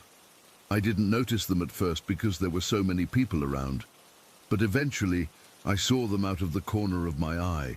They were walking slowly along the water's edge, and something about them made me pause. They weren't dressed like everyone else. Most people were in swimsuits or shorts, but this couple was wearing regular clothes. The man had on dark pants and a button-up shirt, even though it was blazing hot, and the woman was in a long, flowy skirt and a blouse. They looked clean and put together, but out of place, like they'd wandered in from some other world. They stopped a few feet away from us and just stood there watching. I nudged my cousin and whispered, "Who are they?" He shrugged and kept packing sand into a bucket. I tried to ignore them and focus on the castle, but I could feel their eyes on us. It made the back of my neck prickle, like when you sense someone staring at you from across a room. After a minute or two, they came closer and knelt down in the sand beside us. The woman smiled, but it didn't reach her eyes. She had this pale, almost waxy skin, and her hair was pulled back so tightly it looked painful. The man had a calm, blank expression, like he was bored or something. I remember thinking they were old, but now that I look back, they were probably in their 30s or 40s. Just something about them felt ancient. The woman spoke first. Her voice was soft, but it cut through the noise of the beach like a knife. "You two are doing a wonderful job with that castle," she said. I mumbled a thanks, not sure what else to say. Then she asked, "How old are you?" 10. I froze. My cousin and I hadn't said a word about our ages to anyone. We were just kids building a sandcastle. Why would we? I glanced at my cousin, and he looked just as confused as I felt. I nodded slowly, and the woman's smile widened. "I thought so," she said. "You look about 10. My, what a fun age." The man nodded along, but he didn't say anything. He just kept his eyes fixed on us, and I felt a cold knot form in my stomach. It wasn't just that they knew our ages, it was the way they said it, like it was a fact they'd been waiting to confirm. They started asking us questions about what we liked to do, if we came to the beach often, where we lived. Nothing too personal at first, but it felt weird. Why were these strangers so interested in us? I kept looking over at my parents, but they were still chatting, completely unaware. The crowd around us was so thick that it felt like we were in a bubble, just us and this couple. Then the woman leaned in closer, and her voice dropped to a whisper. "You know, we have something really special back at our car," she said. "It's not far from here. We've got toys and games, all kinds of fun things. Why don't you come with us and see?" My heart started pounding hard in my chest. I'd heard enough warnings from my parents about strangers to know this was bad, but part of me was curious. What if they really did have cool stuff? Kids are dumb like that. My cousin, though, he was more hesitant. He shook his head and said, "We're not supposed to go with strangers." The man spoke for the first time then, and his voice was just as calm and quiet as the woman's. "We're not strangers," he said. "We're friends, and it'll only take a minute. Your parents won't even notice you're gone." That's when the terror really hit me. It was like a switch flipped inside my head. All of a sudden, the noise of the beach faded into the background, and it felt like it was just the four of us in this silent, tense space. I could feel the sand gritty under my knees, the sun burning my shoulders, but none of it mattered. My mouth went dry and my hands started shaking. I looked at my cousin, and his face was pale. He was biting his lip, and I could tell he was scared too. The woman reached out like she was going to touch my arm, and I flinched back. "Come on," she said, her voice still sweet, but with an edge to it now. "It'll be fun. We know you'll love it." That word, "no," it stuck with me. How did they know? How did they know our ages? How did they know we'd love whatever they had? It didn't make sense. I remember the exact moment I decided to run. It was when the woman said, "You should come with us." Not, "Would you like to," or "Do you want to," but "You should." Like it was an order. Her eyes locked with mine, and I saw something in them, a hunger or maybe just emptiness that made my blood run cold. I felt completely alone, even though there were hundreds of people around us. It was the strangest sensation, like I'd been cut off from everyone else, trapped in this little circle with these two people who shouldn't be there. I didn't think. I just scrambled to my feet, sand flying everywhere, and yelled for my mum. My voice came out shrill and panicked, and I took off running toward where my parents were sitting. I didn't look back to see if my cousin was following. I just ran, my heart hammering against my ribs, my legs feeling like jelly. The sand made it hard to move fast, and I kept stumbling, but I didn't stop. I could hear my cousin shouting behind me, but I didn't turn around. When I reached my parents, I was gasping for air, tears streaming down my face. I grabbed my mom's arm and babbled something about the couple, about them trying to take us away. My dad stood up immediately, his face serious, and asked where they were. I pointed back toward our sandcastle, but when we all looked, they were gone, just gone, like they'd never been there at all. The spot where they'd been kneeling was empty, except for the impressions in the sand. My cousin came running up a few seconds later, his eyes wide with fear. He told my parents the same thing, how the couple knew our ages, how they'd tried to lure us away. My dad and some other adults started searching the area, pushing through the crowd, asking people if they'd seen a couple dressed like that. But no one had. It was like they'd vanished into thin air. The rest of the day was a blur. We packed up and left the beach early, my parents quiet and tense in the car. I kept looking out the window, half expecting to see the couple standing on the side of the road, smiling that empty smile. but we never saw them again. What gets me, even now, is how close it was. My cousin told me later that he'd almost said yes. He'd been tempted by the idea of toys and games, and if I hadn't run when I did, he might have gone with them. That thought haunts me more than anything else. What would have happened if we'd gone? Where would they have taken us? I'll never know. I've spent years wondering about that couple. Who were they? How did they know we were 10? It wasn't a guess. They said it with certainty, like they'd been told. Sometimes I think maybe they were just weirdos, but other times it feels like something else, something darker. The way they appeared and disappeared so quickly, the way no one else noticed them. It doesn't add up. Even now, as an adult, I get chills thinking about it. I avoid crowded beaches, and I'm hyper-aware of my surroundings whenever I'm out in public. That day left a mark on me, a deep-seated fear that never really went away. I still see their faces in my dreams sometimes, and I wake up sweating, heart racing, like I'm 10 years old again and running through the sand. I don't have any answers, and I probably never will. All I know is that on that hot summer day, something terrible almost happened, and I was lucky enough to escape it. But the wonder, the fear, the sheer weirdness of it all, that stayed with me forever. Story 17. I've been a cop for over 10 years now, and I've seen some awful things, things that stick with you long after your shift ends. But there's one day that stands out, burned into my memory like a brand. I've never talked about it publicly before, but I need to get it out. Maybe writing it down will help, or maybe it'll just make it worse.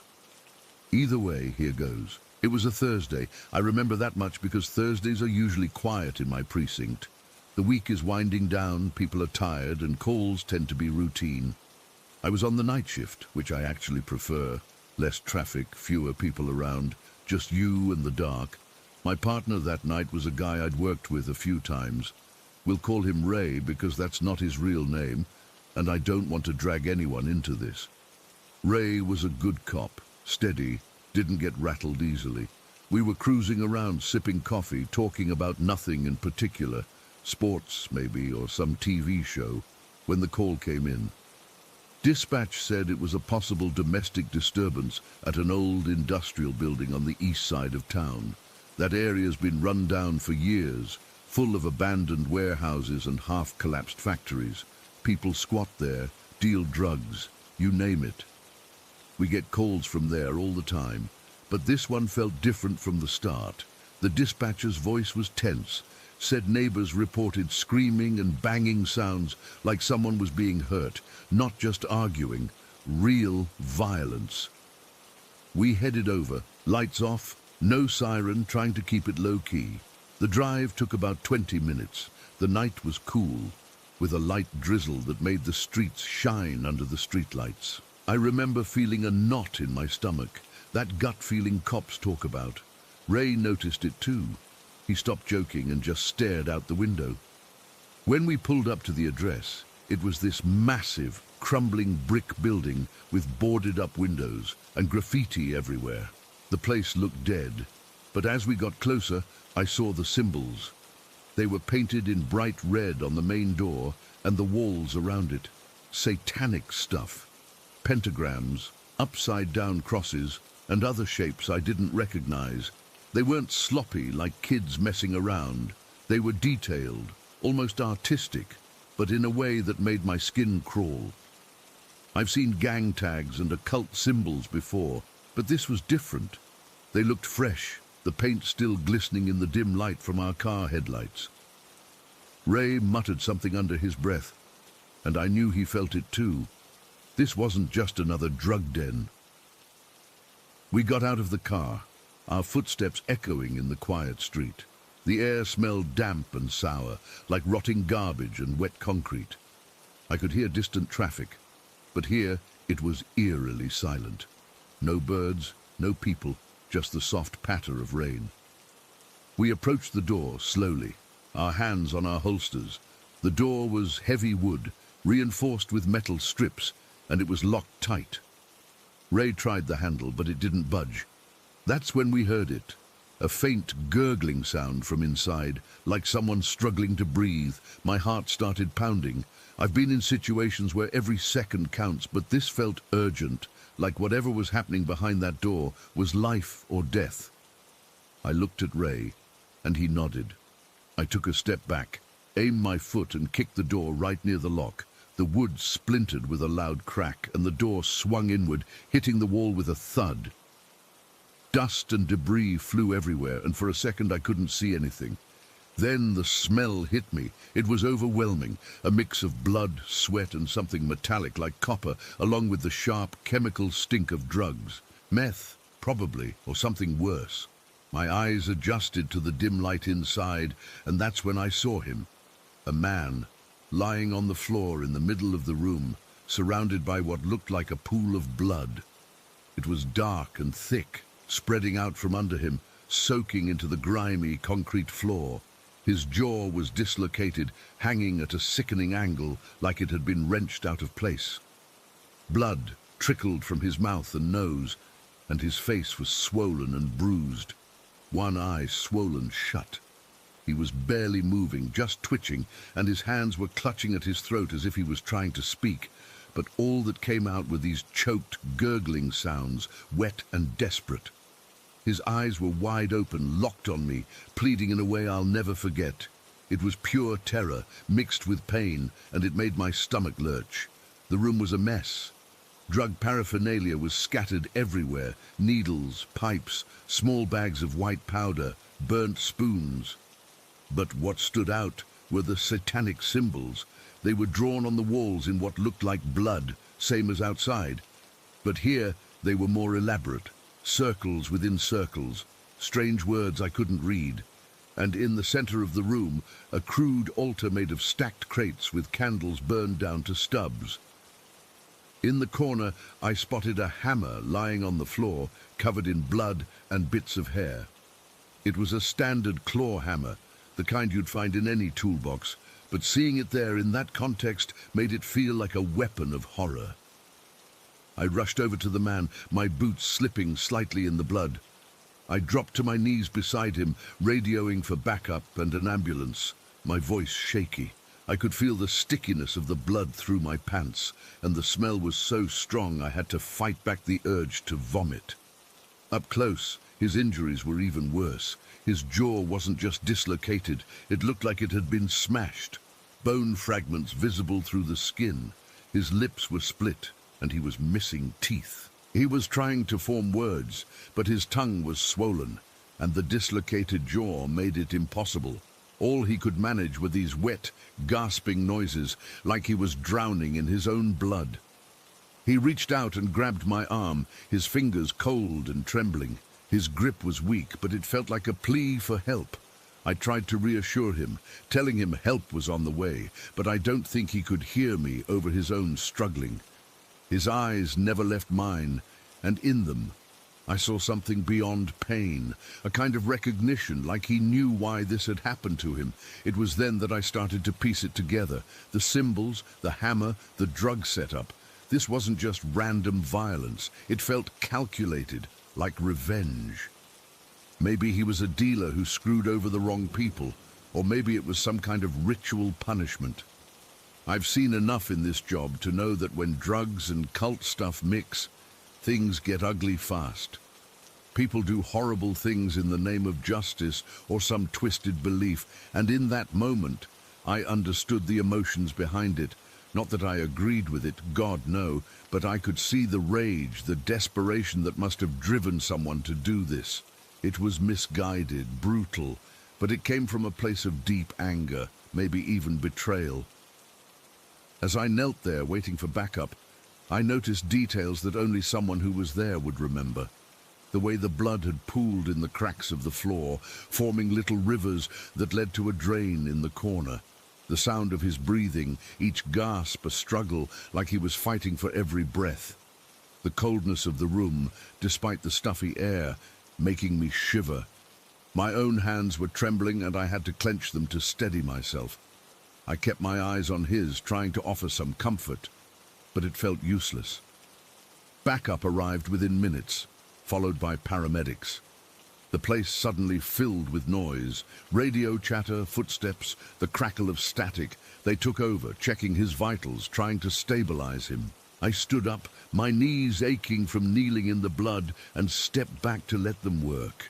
The paramedics were efficient, but I could see the shock on their faces too. One of them muttered, "Jesus," under his breath as they loaded him onto a stretcher.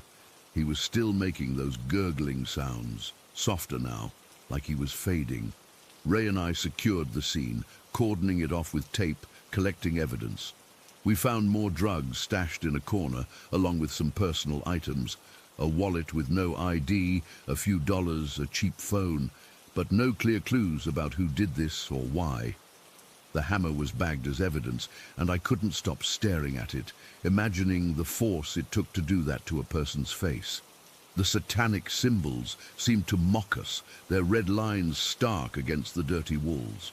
We spent the next few hours there, processing the scene, talking to the few neighbors who dared to come out. No one saw anything useful, just heard noises and kept their distance. By the time we wrapped up, the sun was starting to rise, casting a weak light through the broken windows. The drizzle had stopped, but the air still felt heavy, like the horror of the night was clinging to everything. Driving back to the station, I was quiet. Ray tried to make conversation, but I couldn't focus.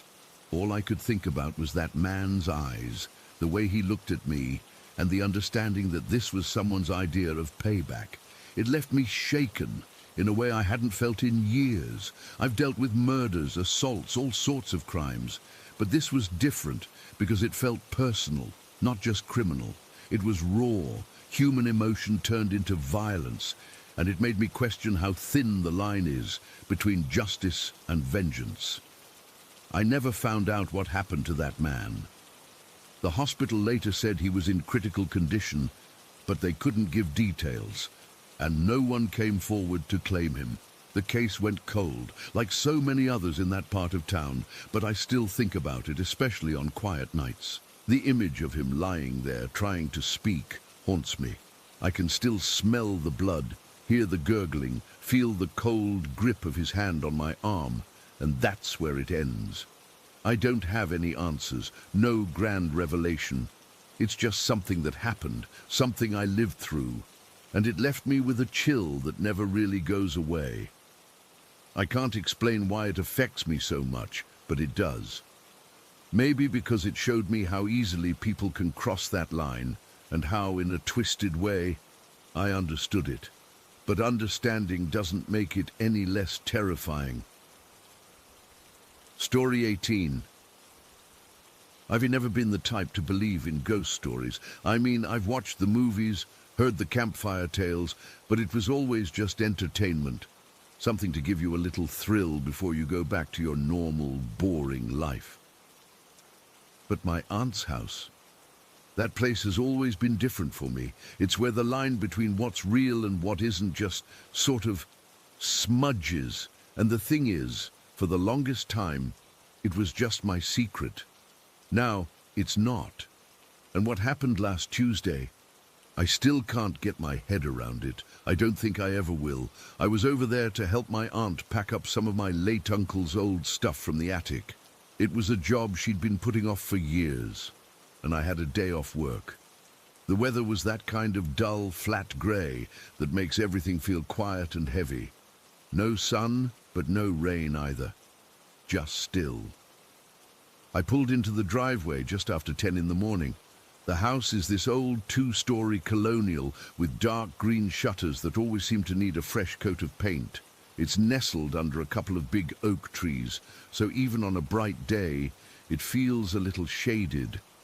That day, it looked like it was hunched into itself. I let myself in through the side door that leads into the kitchen, the one we always use. The house had that specific smell it always has, a mix of lemon polish, old wood, and something else. Something faintly sweet and dusty, like dried flowers. My Aunt Carol was at the table, clutching a mug of tea with both hands. She looked tired. More than tired, she looked worn thin. "Thanks for coming, sweetie," she said, and her voice was a little too bright, a little too forced. I could see the tension around her eyes. No problem, Aunt Carol. Where do you want to start? She gestured vaguely towards the ceiling. The attic. It's just time. She didn't get up. She just kept holding that mug. I noticed her knuckles were white. I headed for the hallway, the one that leads to the pull-down attic stairs. That hallway. Even as a kid, I hated it. It's long and narrow, with a dark hardwood floor that creaks in specific spots, and the wallpaper has this faded floral pattern that you could get lost in if you stared at it too long.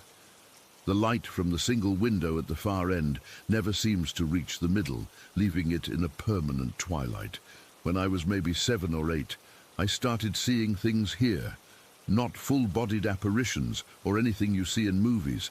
They were more like distortions, darker patches in the already dim light that would sway, just slightly, like a curtain moving in a breeze when there was no breeze.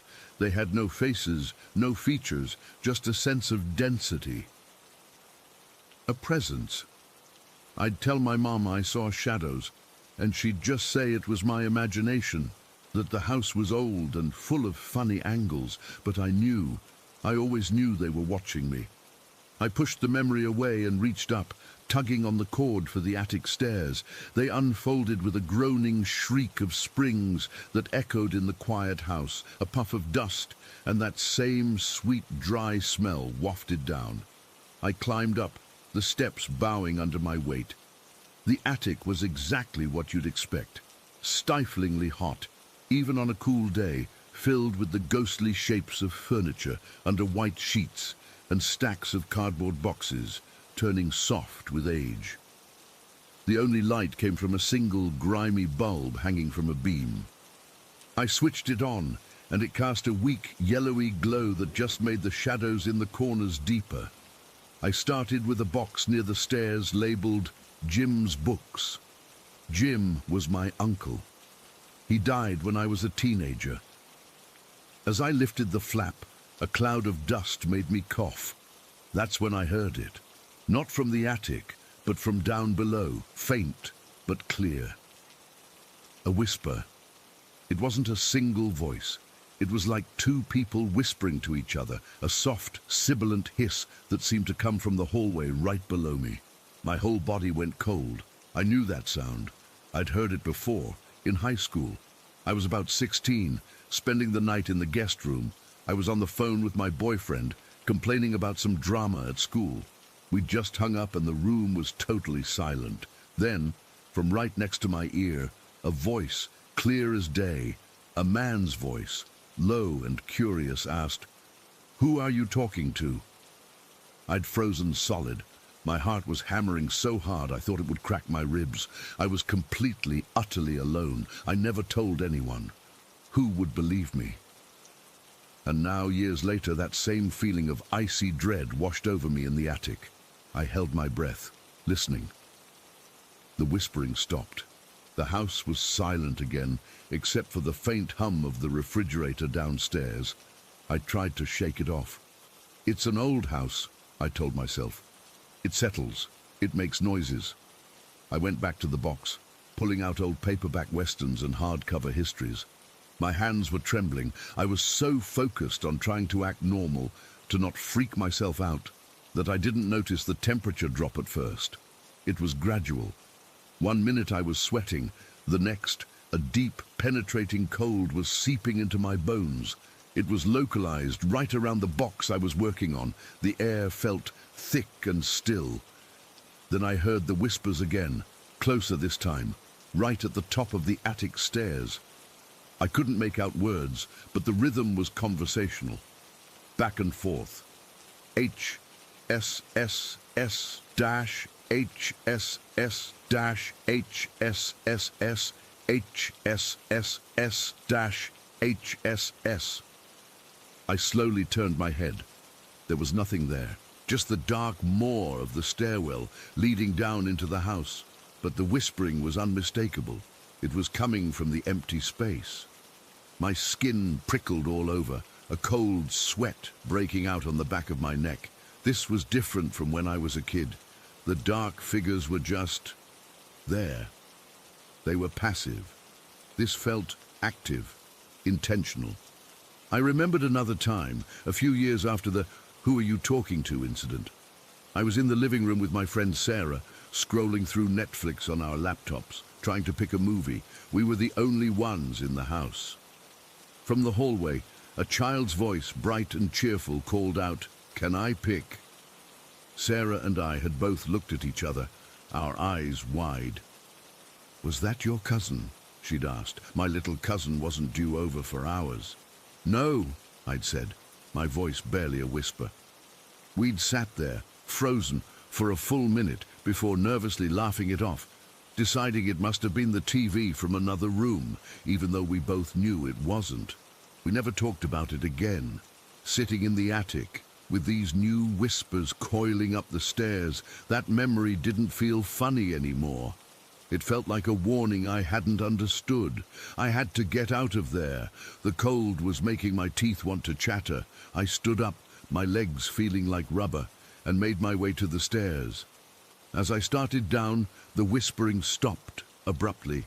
The silence that followed was somehow worse. It was a listening silence. I found my aunt still at the kitchen table, but she'd put her head in her hands. "Aunt Carol, you okay?" She looked up and her face was pale. "I'm just being silly," she said, but her voice was shaky. "I kept hearing you call my name from the hallway. You'd say Carol, like you needed something.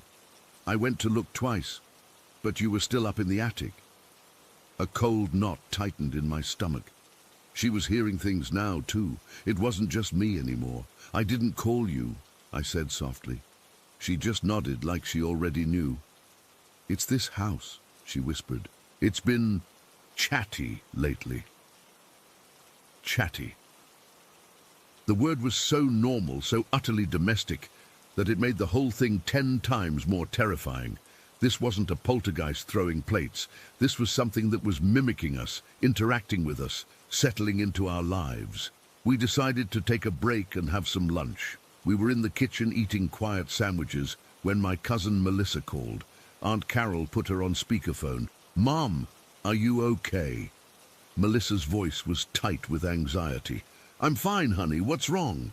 "I'm at work and I keep hearing whispering, like right next to my ear. I can't make out what it's saying. I thought I was going crazy, but my co-worker said the air got really cold around my desk for a minute. What is going on?"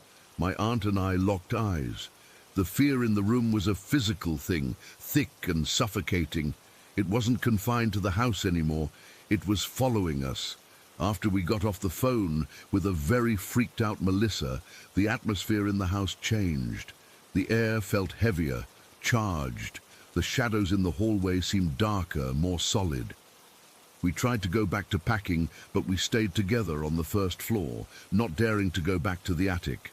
We were packing up books from the study when we heard a thump from upstairs, a single solid thud, like a heavy book had been dropped on the floor. We both froze. Then came the sound of footsteps, slow, deliberate footsteps pacing back and forth in the room above us, the guest room, the one where I'd heard the voice all those years ago. My aunt's breath hitched. "There's no one up there," she whispered. The pacing stopped. A few seconds of silence, and then it started again, this time faster, more agitated. It was the sound of someone walking with purpose, from one end of the room to the other. Turn. Back again. I felt a primal fear, the kind that roots you to the spot. This wasn't a whisper you could try to explain away. This was a presence announcing itself, making itself at home. The footsteps stopped right above our heads. We stared at the ceiling, waiting. The silence stretched, taut as a wire.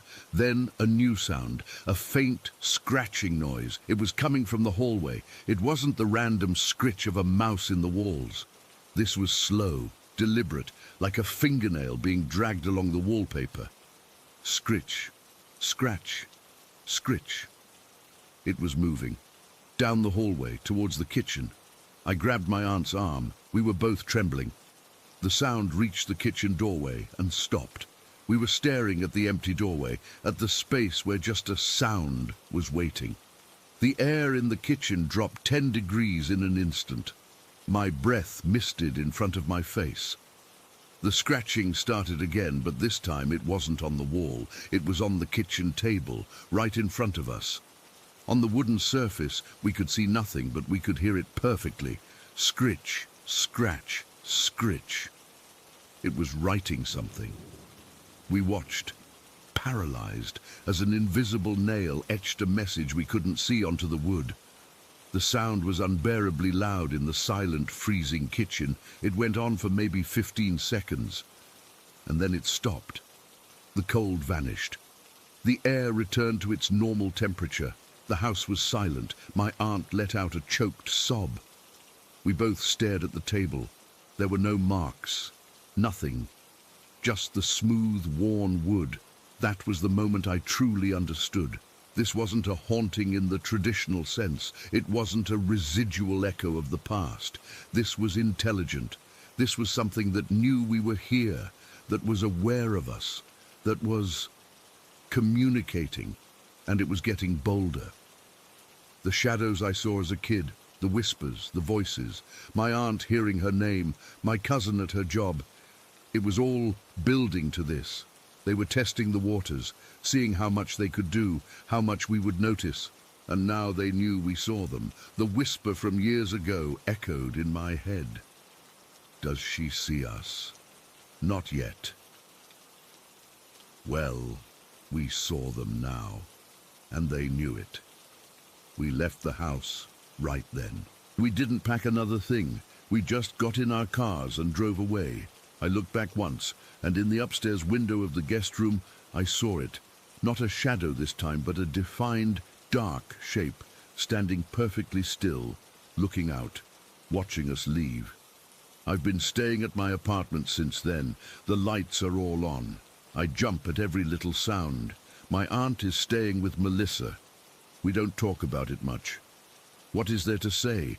The thing that haunts me the most, the thing that keeps me up at night, isn't the footsteps or the scratching or even the thing in the window. It's the realization. They weren't just getting comfortable. They were letting us know they were there. They've always been there. And I think, after all this time, they finally want to be seen. Story 19. Okay, so I've never really talked about this in detail before, but I need to get it out there because it's been eating at me for years. This is about my parents' house in this little town I grew up in.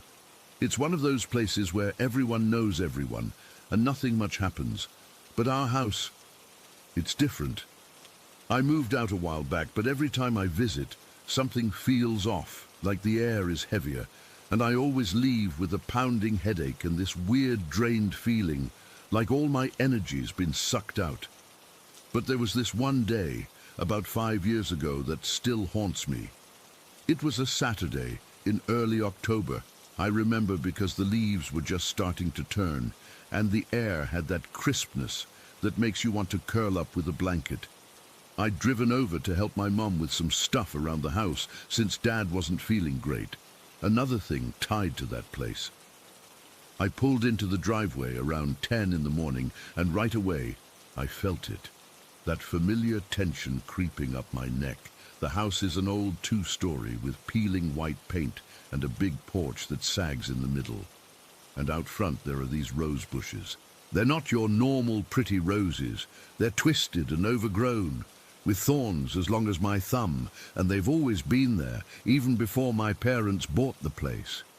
People in town say the previous owner, Thomas, planted them, and he died in the house under weird circumstances. No one talks about it much, but the rumors are that he was into some strange stuff, and those roses are cursed. I used to think it was just small-town gossip, but after everything that's happened, I'm not so sure. My dad nearly died a few years back because of those bushes. He was mowing the lawn and accidentally ran over one of them with the tractor. A thorn got embedded in his leg, and within days he had sepsis. The doctors said it was a miracle he pulled through. Then my mom, she had a car crash right after she tried pruning them. Totaled her car, but she walked away with just bruises. Other people who've tried to remove them ended up with all sorts of bad luck, like losing their jobs or getting sick. So we all just leave them alone now. But they're always there, watching, like they're alive. That day, I went inside, and the house felt colder than it should have. Even though the heat was on, my mum was in the kitchen making coffee, and she looked tired, like she hadn't slept well. She told me Dad was resting upstairs. He'd been having nightmares again, the kind where he wakes up screaming about shadows. I've had them too, ever since I was a kid.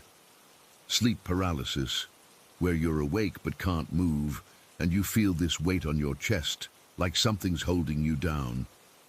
I'd see a dark figure sometimes, tall, about 6 feet, just standing in the corner of the room.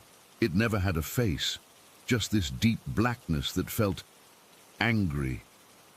I decided to help Mom clean out the attic, thinking it might take my mind off things. The attic's always been creepy, full of old boxes and dust, and it smells like mothballs and something else, something stale like old memories. As I was climbing the stairs, I heard footsteps behind me, clear as day. Not like someone walking lightly, but heavy, deliberate steps, like boots on wood. I turned around, but no one was there. My heart started racing and I called out, "Mom!" But she was still downstairs. I shook it off, told myself it was just the house settling, but I've lived here long enough to know the difference. Up in the attic it was dim, with only one bare bulb hanging from the ceiling. I was going through an old trunk when I found a stack of photos. Most were of my family, but there was one of a man I didn't recognize. Tall, with a stern face, standing next to the rose bushes. Thomas, I assumed. His eyes looked hollow, like there was nothing behind them. As I held the photo, a chill ran down my spine, and the room felt even colder. I could hear whispers then, faint but clear, like someone was talking right next to my ear. I couldn't make out the words, but it sounded like muttering, almost angry. I dropped the photo and backed away, my hands shaking. That's when the headache started, this sharp pain behind my eyes that made everything blurry. I went back downstairs, trying to act normal, but I could feel something watching me. The rest of the morning was okay, just helping Mom with chores, but every time I passed a window, I'd catch a glimpse of the rose bushes, and they seemed bigger, like they'd grown since I last looked. Around noon, we had lunch, and I told Mom I was feeling off, but she just said it was probably stress. She's used to the weirdness, I think. After Dad's close call, she kind of accepted it as part of living here. After lunch, I went to my old room to lie down for a bit. I hadn't slept well the night before, and the headache was getting worse. My room is on the second floor at the end of the hall, and it's always felt the most haunted. As soon as I lay down, I felt that heavy feeling, like the air was pressing down on me. I closed my eyes, but I couldn't relax. Then I heard the footsteps again, this time in the hallway. They were slow, getting closer, and I could hear them stop right outside my door. My breath caught in my throat, and I froze, too scared to move. I waited, but nothing happened. After a minute, I forced myself to get up and open the door. The hall was empty, but I could smell something, a faint scent of roses, sweet but sickly, like they were rotting. I went back to bed, but as I drifted off, the sleep paralysis hit me. It was worse than ever before. I was awake, but I couldn't move a muscle, and I felt this cold weight on my chest like ice. Then I saw it, the dark figure standing in the corner. It was tall, 6 feet or more, just a shadowy shape with no features, but I could feel it looking at me. My heart was pounding so hard I thought it would burst, and I tried to scream, but no sound came out. It felt like hours, but it was probably only a few minutes. When I finally broke free, I sat up, sweating and gasping for air. The room was freezing, and I could still see the imprint of where it had been, like the air was darker there. I stumbled out of the room and went downstairs, my legs wobbly. Mom was in the living room watching TV, and she asked if I was okay. I didn't want to scare her, so I just said I had a bad dream, but I could tell she knew something was wrong. The rest of the afternoon dragged on and I tried to stay busy, but every little noise made me jump. Around 4 o'clock, I decided to go outside for some air, thinking maybe the fresh breeze would help with the headache. I stepped onto the porch, and that's when I saw it. The rose bushes were moving, not like in the wind, but twitching, like they were alive. One of the branches reached out slowly toward the steps. I backed away, my heart in my throat, and went back inside. I told Mom what I saw, but she just shook her head and said, "It's just your imagination, honey. This house plays tricks on you." But I know what I saw. As evening fell, things got even weirder.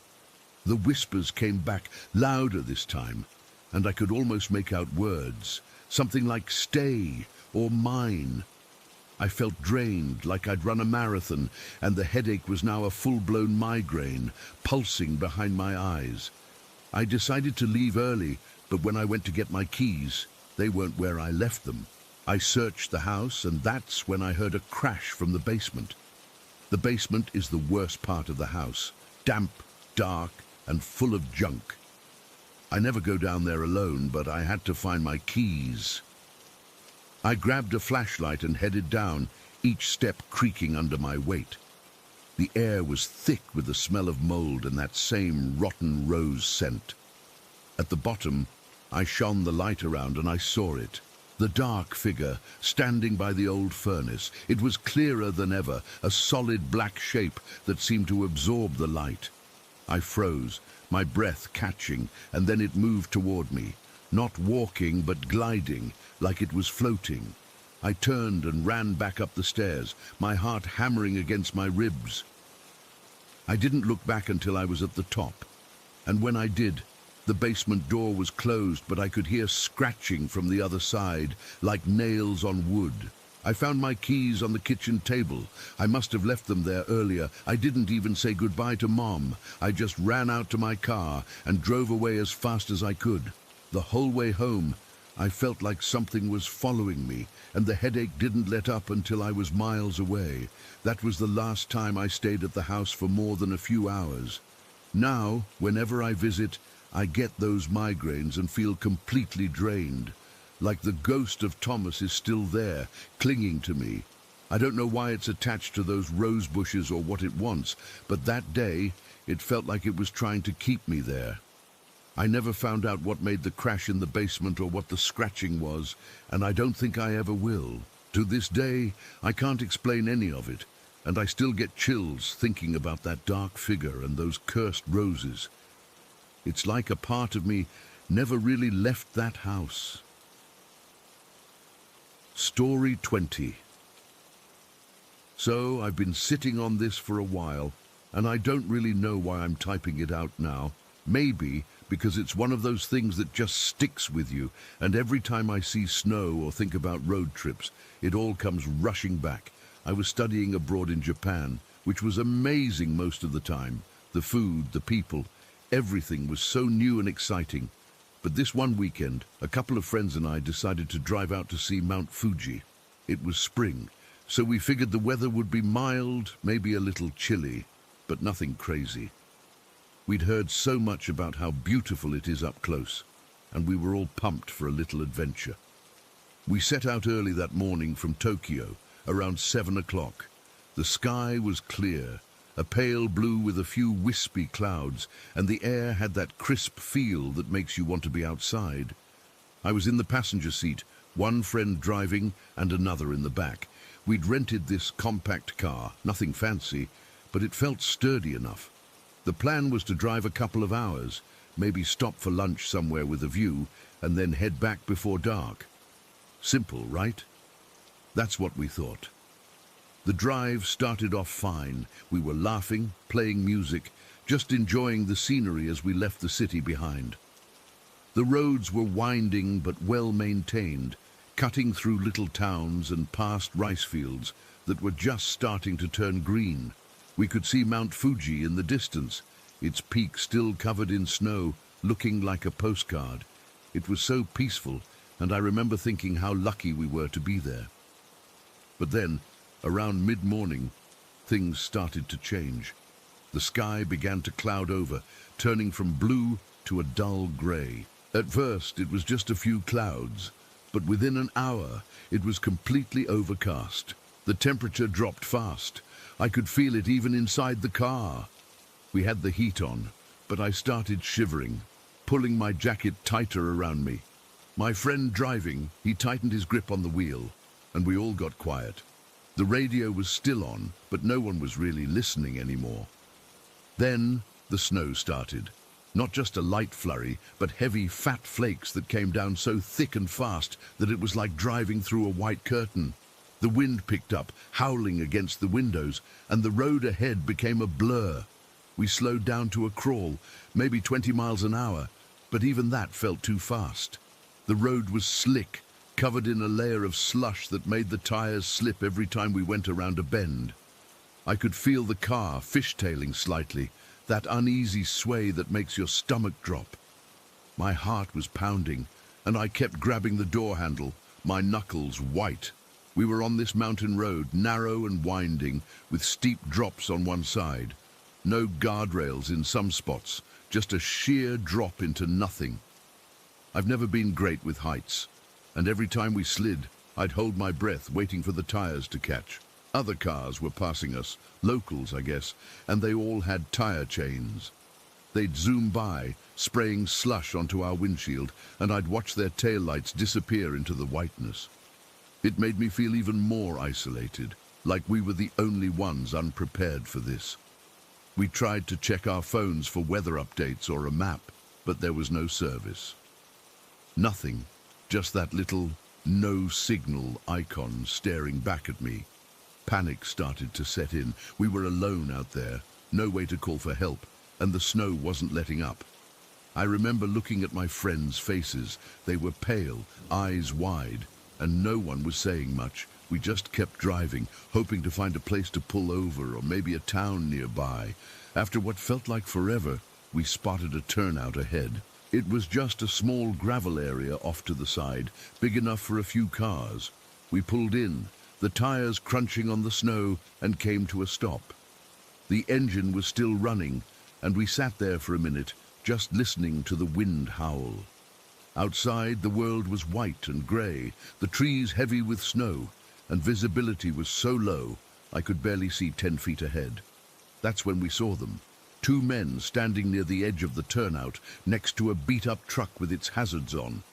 They were bundled up in thick jackets and hats, but I could see their faces, rough, weathered, like they'd spent a lot of time outdoors. One was in his mid-40s, I'd guess, with a stubbly chin and dark eyes. The other was younger, maybe late 20s, but he had the same hardened look. They were smoking cigarettes, the smoke mixing with the snow in the air, and they were watching us. We didn't know what to do. Part of me wanted to stay in the car, lock the doors and wait it out, but we needed chains. Without them, we weren't going anywhere safely. My friend, who was driving, rolled down his window a crack, and the cold air rushed in, making me shiver. The older man stepped forward, his boots crunching in the snow. He had a confident walk, like he owned the place. "You need chains?" he said in broken English, his voice rough from smoking. He gestured toward our tires. We put on cash only. We all looked at each other. We had some cash, but not a lot. Maybe enough for emergencies. I felt a wave of relief that they were offering help, but something about them made me uneasy. The way they stood, the way they looked at us. It wasn't friendly. More like they were assessing us, my friend nodded. "Yeah, how much?" The man shrugged, took a drag from his cigarette, and blew the smoke out slowly. $50, American. We hesitated. That was more than we expected, but what choice did we have? We were stuck. My friend in the back seat started digging through his wallet, and I kept my eyes on the men. The younger one was smiling slightly, but it didn't reach his eyes. He was watching me, and I felt exposed, like he was seeing right through me. Then the older man looked directly at me. I was the only woman in the group, and I suddenly felt hyper-aware of that. His gaze was intense, almost predatory. He pointed at me with his cigarette hand, the ash falling into the snow. "No cash," he said, his voice dropping lower. "We keep her." For a second I thought I misheard him. My brain couldn't process it. Then he laughed, a harsh, grating sound, and his buddy chuckled too, like it was the funniest thing they'd ever heard, but their eyes didn't laugh. The older man's stare was fixed on me, and I felt a cold dread wash over me that had nothing to do with the weather. I froze. Completely. My breath caught in my throat and I could feel my heart hammering against my ribs. This wasn't a joke. Or if it was the kind of joke that hides a threat. I looked at my friends, and they looked just as stunned. No one said anything for what felt like minutes. The wind howled, and the snow kept falling, and all I could think was that we were stranded on a mountain road with no cell service, and these men controlled whether we got out of there safely. My mind raced. Were they serious? Was it a power play just to scare us, or something worse? I've heard stories about things happening in remote areas, but I never thought it would happen to me. I felt a surge of fear, so raw it made my hands tremble. I gripped the seat, my fingers digging into the fabric, and I could smell the cigarette smoke mixing with the cold air. It was sharp, acrid, and it made me nauseous. The younger man was still smiling, but it was tight, like he was waiting for something. He had his hands in his pockets, and I wondered if he had a weapon. The older one kept smoking, his eyes never leaving me. I wanted to scream, to tell my friends to drive away, but we couldn't. Without chains, we'd slide off the road. Thankfully, my friend in the back found the cash. He leaned forward, holding out the bills. "Here," he said, his voice shaky. $50. Just put the chains on, please." The older man took the money, counted it slowly, and stuffed it into his pocket. He didn't say another word to me, but he gave me one last look that made my skin crawl. Then he and the younger one got to work. They moved efficiently, pulling chains out of their truck and kneeling by our tires. The sound of metal clinking against the wheels was loud in the quiet, broken only by the wind. I sat there unable to move, watching them through the window. Every time the older man glanced up, I flinched. My friends were silent too. I could feel the tension in the car. It was like we were all holding our breath, waiting for this to be over. The cold seeped in through the cracks, and I kept rubbing my arms, trying to warm up, but it was useless. The fear had sunk deep into my bones. They finished in about 15 minutes, but it felt like hours. When they stood up, the older man wiped his hands on his pants and waved us off. "Go," he said. No smile, no nothing, just that one word. My friend didn't need telling twice. He put the car in gear, and we pulled out slowly. I kept my eyes on the rearview mirror, watching the two men standing there in the snow, getting smaller and smaller until they disappeared into the whiteness. We didn't speak for a long time. The only sound was the tires crunching on the snow now, much steadier with the chains, and the wind still howling outside. We drove for what felt like forever, the road slowly descending, and eventually the snow lightened up. By the time we reached lower ground, it had stopped altogether, and the sky was starting to clear. We found a gas station and pulled over just to breathe. We got out of the car, and the air felt different, warmer, safer, but none of us could shake what had happened. We talked about it in hushed tones. Was it a threat, a joke, a way to assert power? We never knew. But the man's words, "We keep her," echoed in my head for days, weeks, even now. The way he said it, like it was nothing, like I was an object. It left me with this deep-seated wariness, especially in isolated places or when I'm in a foreign country and don't speak the language well. We made it back to Tokyo that evening, exhausted and shaken. The city lights felt like a blanket, wrapping us in safety, but I couldn't fully relax. Every time I see someone who reminds me of those men, rough around the edges, smoking in the cold, I get a chill. I'm more cautious now, more aware of my surroundings. And I never take for granted that a simple trip can't turn scary in an instant. I still don't know what they meant by it. Maybe it was just a bad joke lost in translation, but the look in his eyes told me otherwise.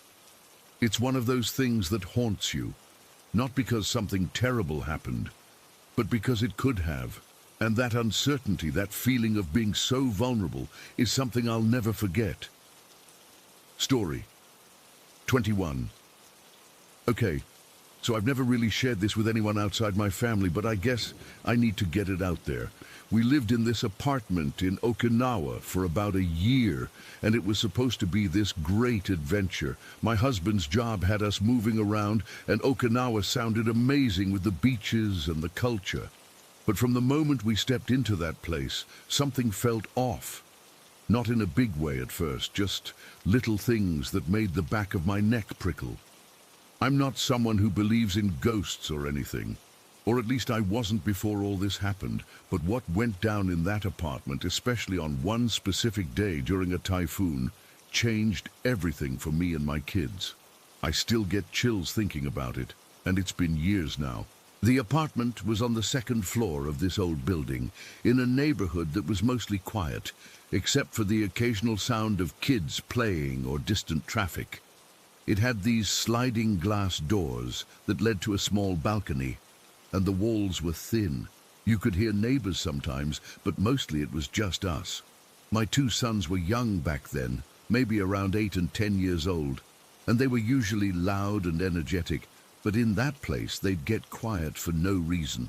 I remember the first time I noticed something weird was about a month after we moved in. I'd hear faint voices when no one was home, like someone whispering in the next room. But when I'd check, it was empty. I brushed it off as the wind, or maybe just my imagination, because Okinawa can be humid and stuffy, and your mind plays tricks when you're alone. But things slowly got worse. My older son started having nightmares, and he'd wake up sweating, saying he saw kids playing in the hallway, shadowy figures that vanished when he blinked. At first I thought it was just bad dreams, kids being kids, but he described them so vividly, with details like one of them wearing a red shirt or another hiding behind the door.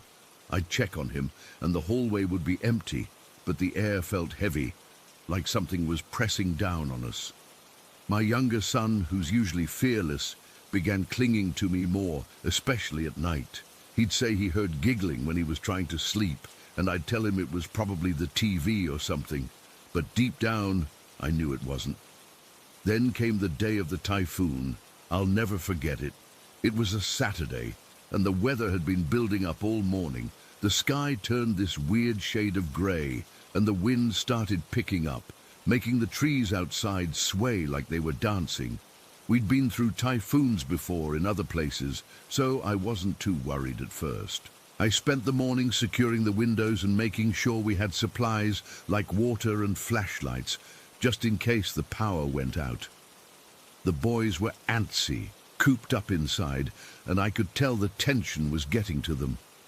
Around noon, the rain started coming down hard, pounding on the roof like thousands of tiny drums, and the wind howled outside, whistling through the cracks in the building.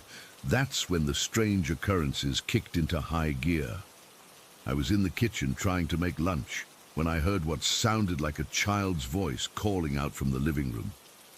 It was faint, almost like it was coming from far away, but clear enough to make me stop what I was doing.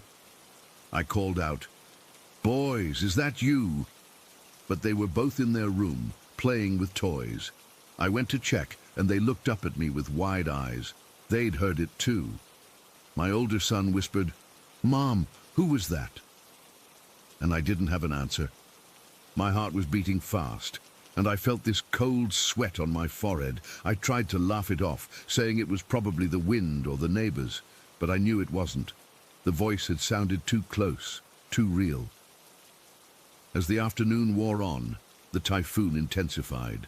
The power flickered a couple of times, and we lit some candles to save the flashlight batteries. The apartment felt smaller, like the walls were closing in, and every creak or groan from the building made me jump. My younger son started crying, saying he saw movement in the corner of his eye, a quick shadow darting across the room. I held him close, trying to comfort him, but I was shaking too. We all huddled on the couch in the living room with the TV off because the static was making things worse. The wind outside was roaring now, and rain lashed against the windows, creating this constant, eerie backdrop of noise. Then, around 3 in the afternoon, things got really bad. My older son pointed toward the hallway and said, "Mom, there's a boy there."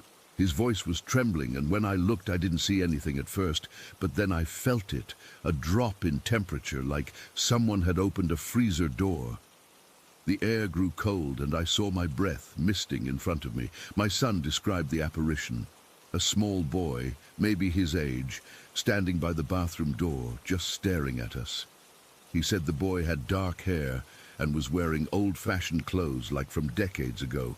I didn't see it myself, but the fear in my son's eyes was enough to make my stomach twist. I grabbed both boys and pulled them closer, telling them it was okay, but I was lying. Nothing felt okay. The worst part was the screams. It started with distant, muffled cries that I thought were part of the storm at first, but they got louder, more distinct, like someone was in pain or terrified. They'd come in waves, sometimes from one direction, sometimes from another, and it was impossible to ignore. My younger son buried his face in my side, sobbing, and I could feel his little body shaking. I tried to stay calm for their sake, but inside I was panicking. What if someone was really hurt? What if it wasn't a ghost? But we were stuck inside because of the typhoon, and going out would have been dangerous. The wind was so strong it sounded like a train passing by, and debris was flying around outside. Then around 5 o'clock it happened, the blood-curdling scream. I'll never forget the sound. It was piercing, like nothing I'd ever heard before, and it echoed through the entire apartment, coming from everywhere at once. It wasn't human, but it was too real to be anything else. It started as a high-pitched shriek that made my ears ring, then dropped into this guttural wail that felt like it was tearing through the air. The candles flickered violently, and for a second I thought they'd go out. My sons screamed too, clinging to me, and I felt this primal fear take over.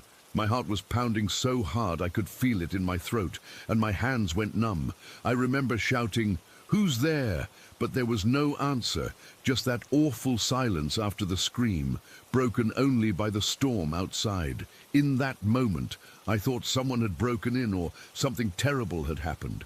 I grabbed a kitchen knife. I know it sounds dramatic, but I was terrified. And I told the boys to stay put while I checked the rooms. My legs felt like jelly, and every step was an effort. The hallway was dark, with only the candlelight from the living room casting long shadows. I could hear my own breathing, ragged and fast, as I peered into each room. Nothing. No one. But the air was still cold, and I had this overwhelming feeling that we weren't alone. When I got back to the living room, the boys were pale and silent, just staring into space. We sat there for what felt like hours, not talking, just listening to the storm and waiting for something else to happen. The typhoon finally started to die down around 8 that night, but the fear didn't leave us. We slept in the same room that night, all huddled together, and I don't think any of us got much rest. Every little noise made us jump, and I kept expecting to hear another scream or see something move in the dark. The next morning, the sun came out, and everything seemed normal again. Birds chirping, people outside cleaning up. But we knew we couldn't stay there. That day was the turning point. We started looking for a new place almost immediately, and within a month we moved to a different part of Okinawa. The hauntings stopped after we left, but the memory of that scream has stuck with me. I still wake up sometimes in the middle of the night, hearing it in my dreams, and I have to check on my boys to make sure they're safe. I don't have any explanations for what happened. No logical ones anyway. All I know is that on that day, during that typhoon, something in that apartment reached out and scared us to our core, and I'll never be able to forget it.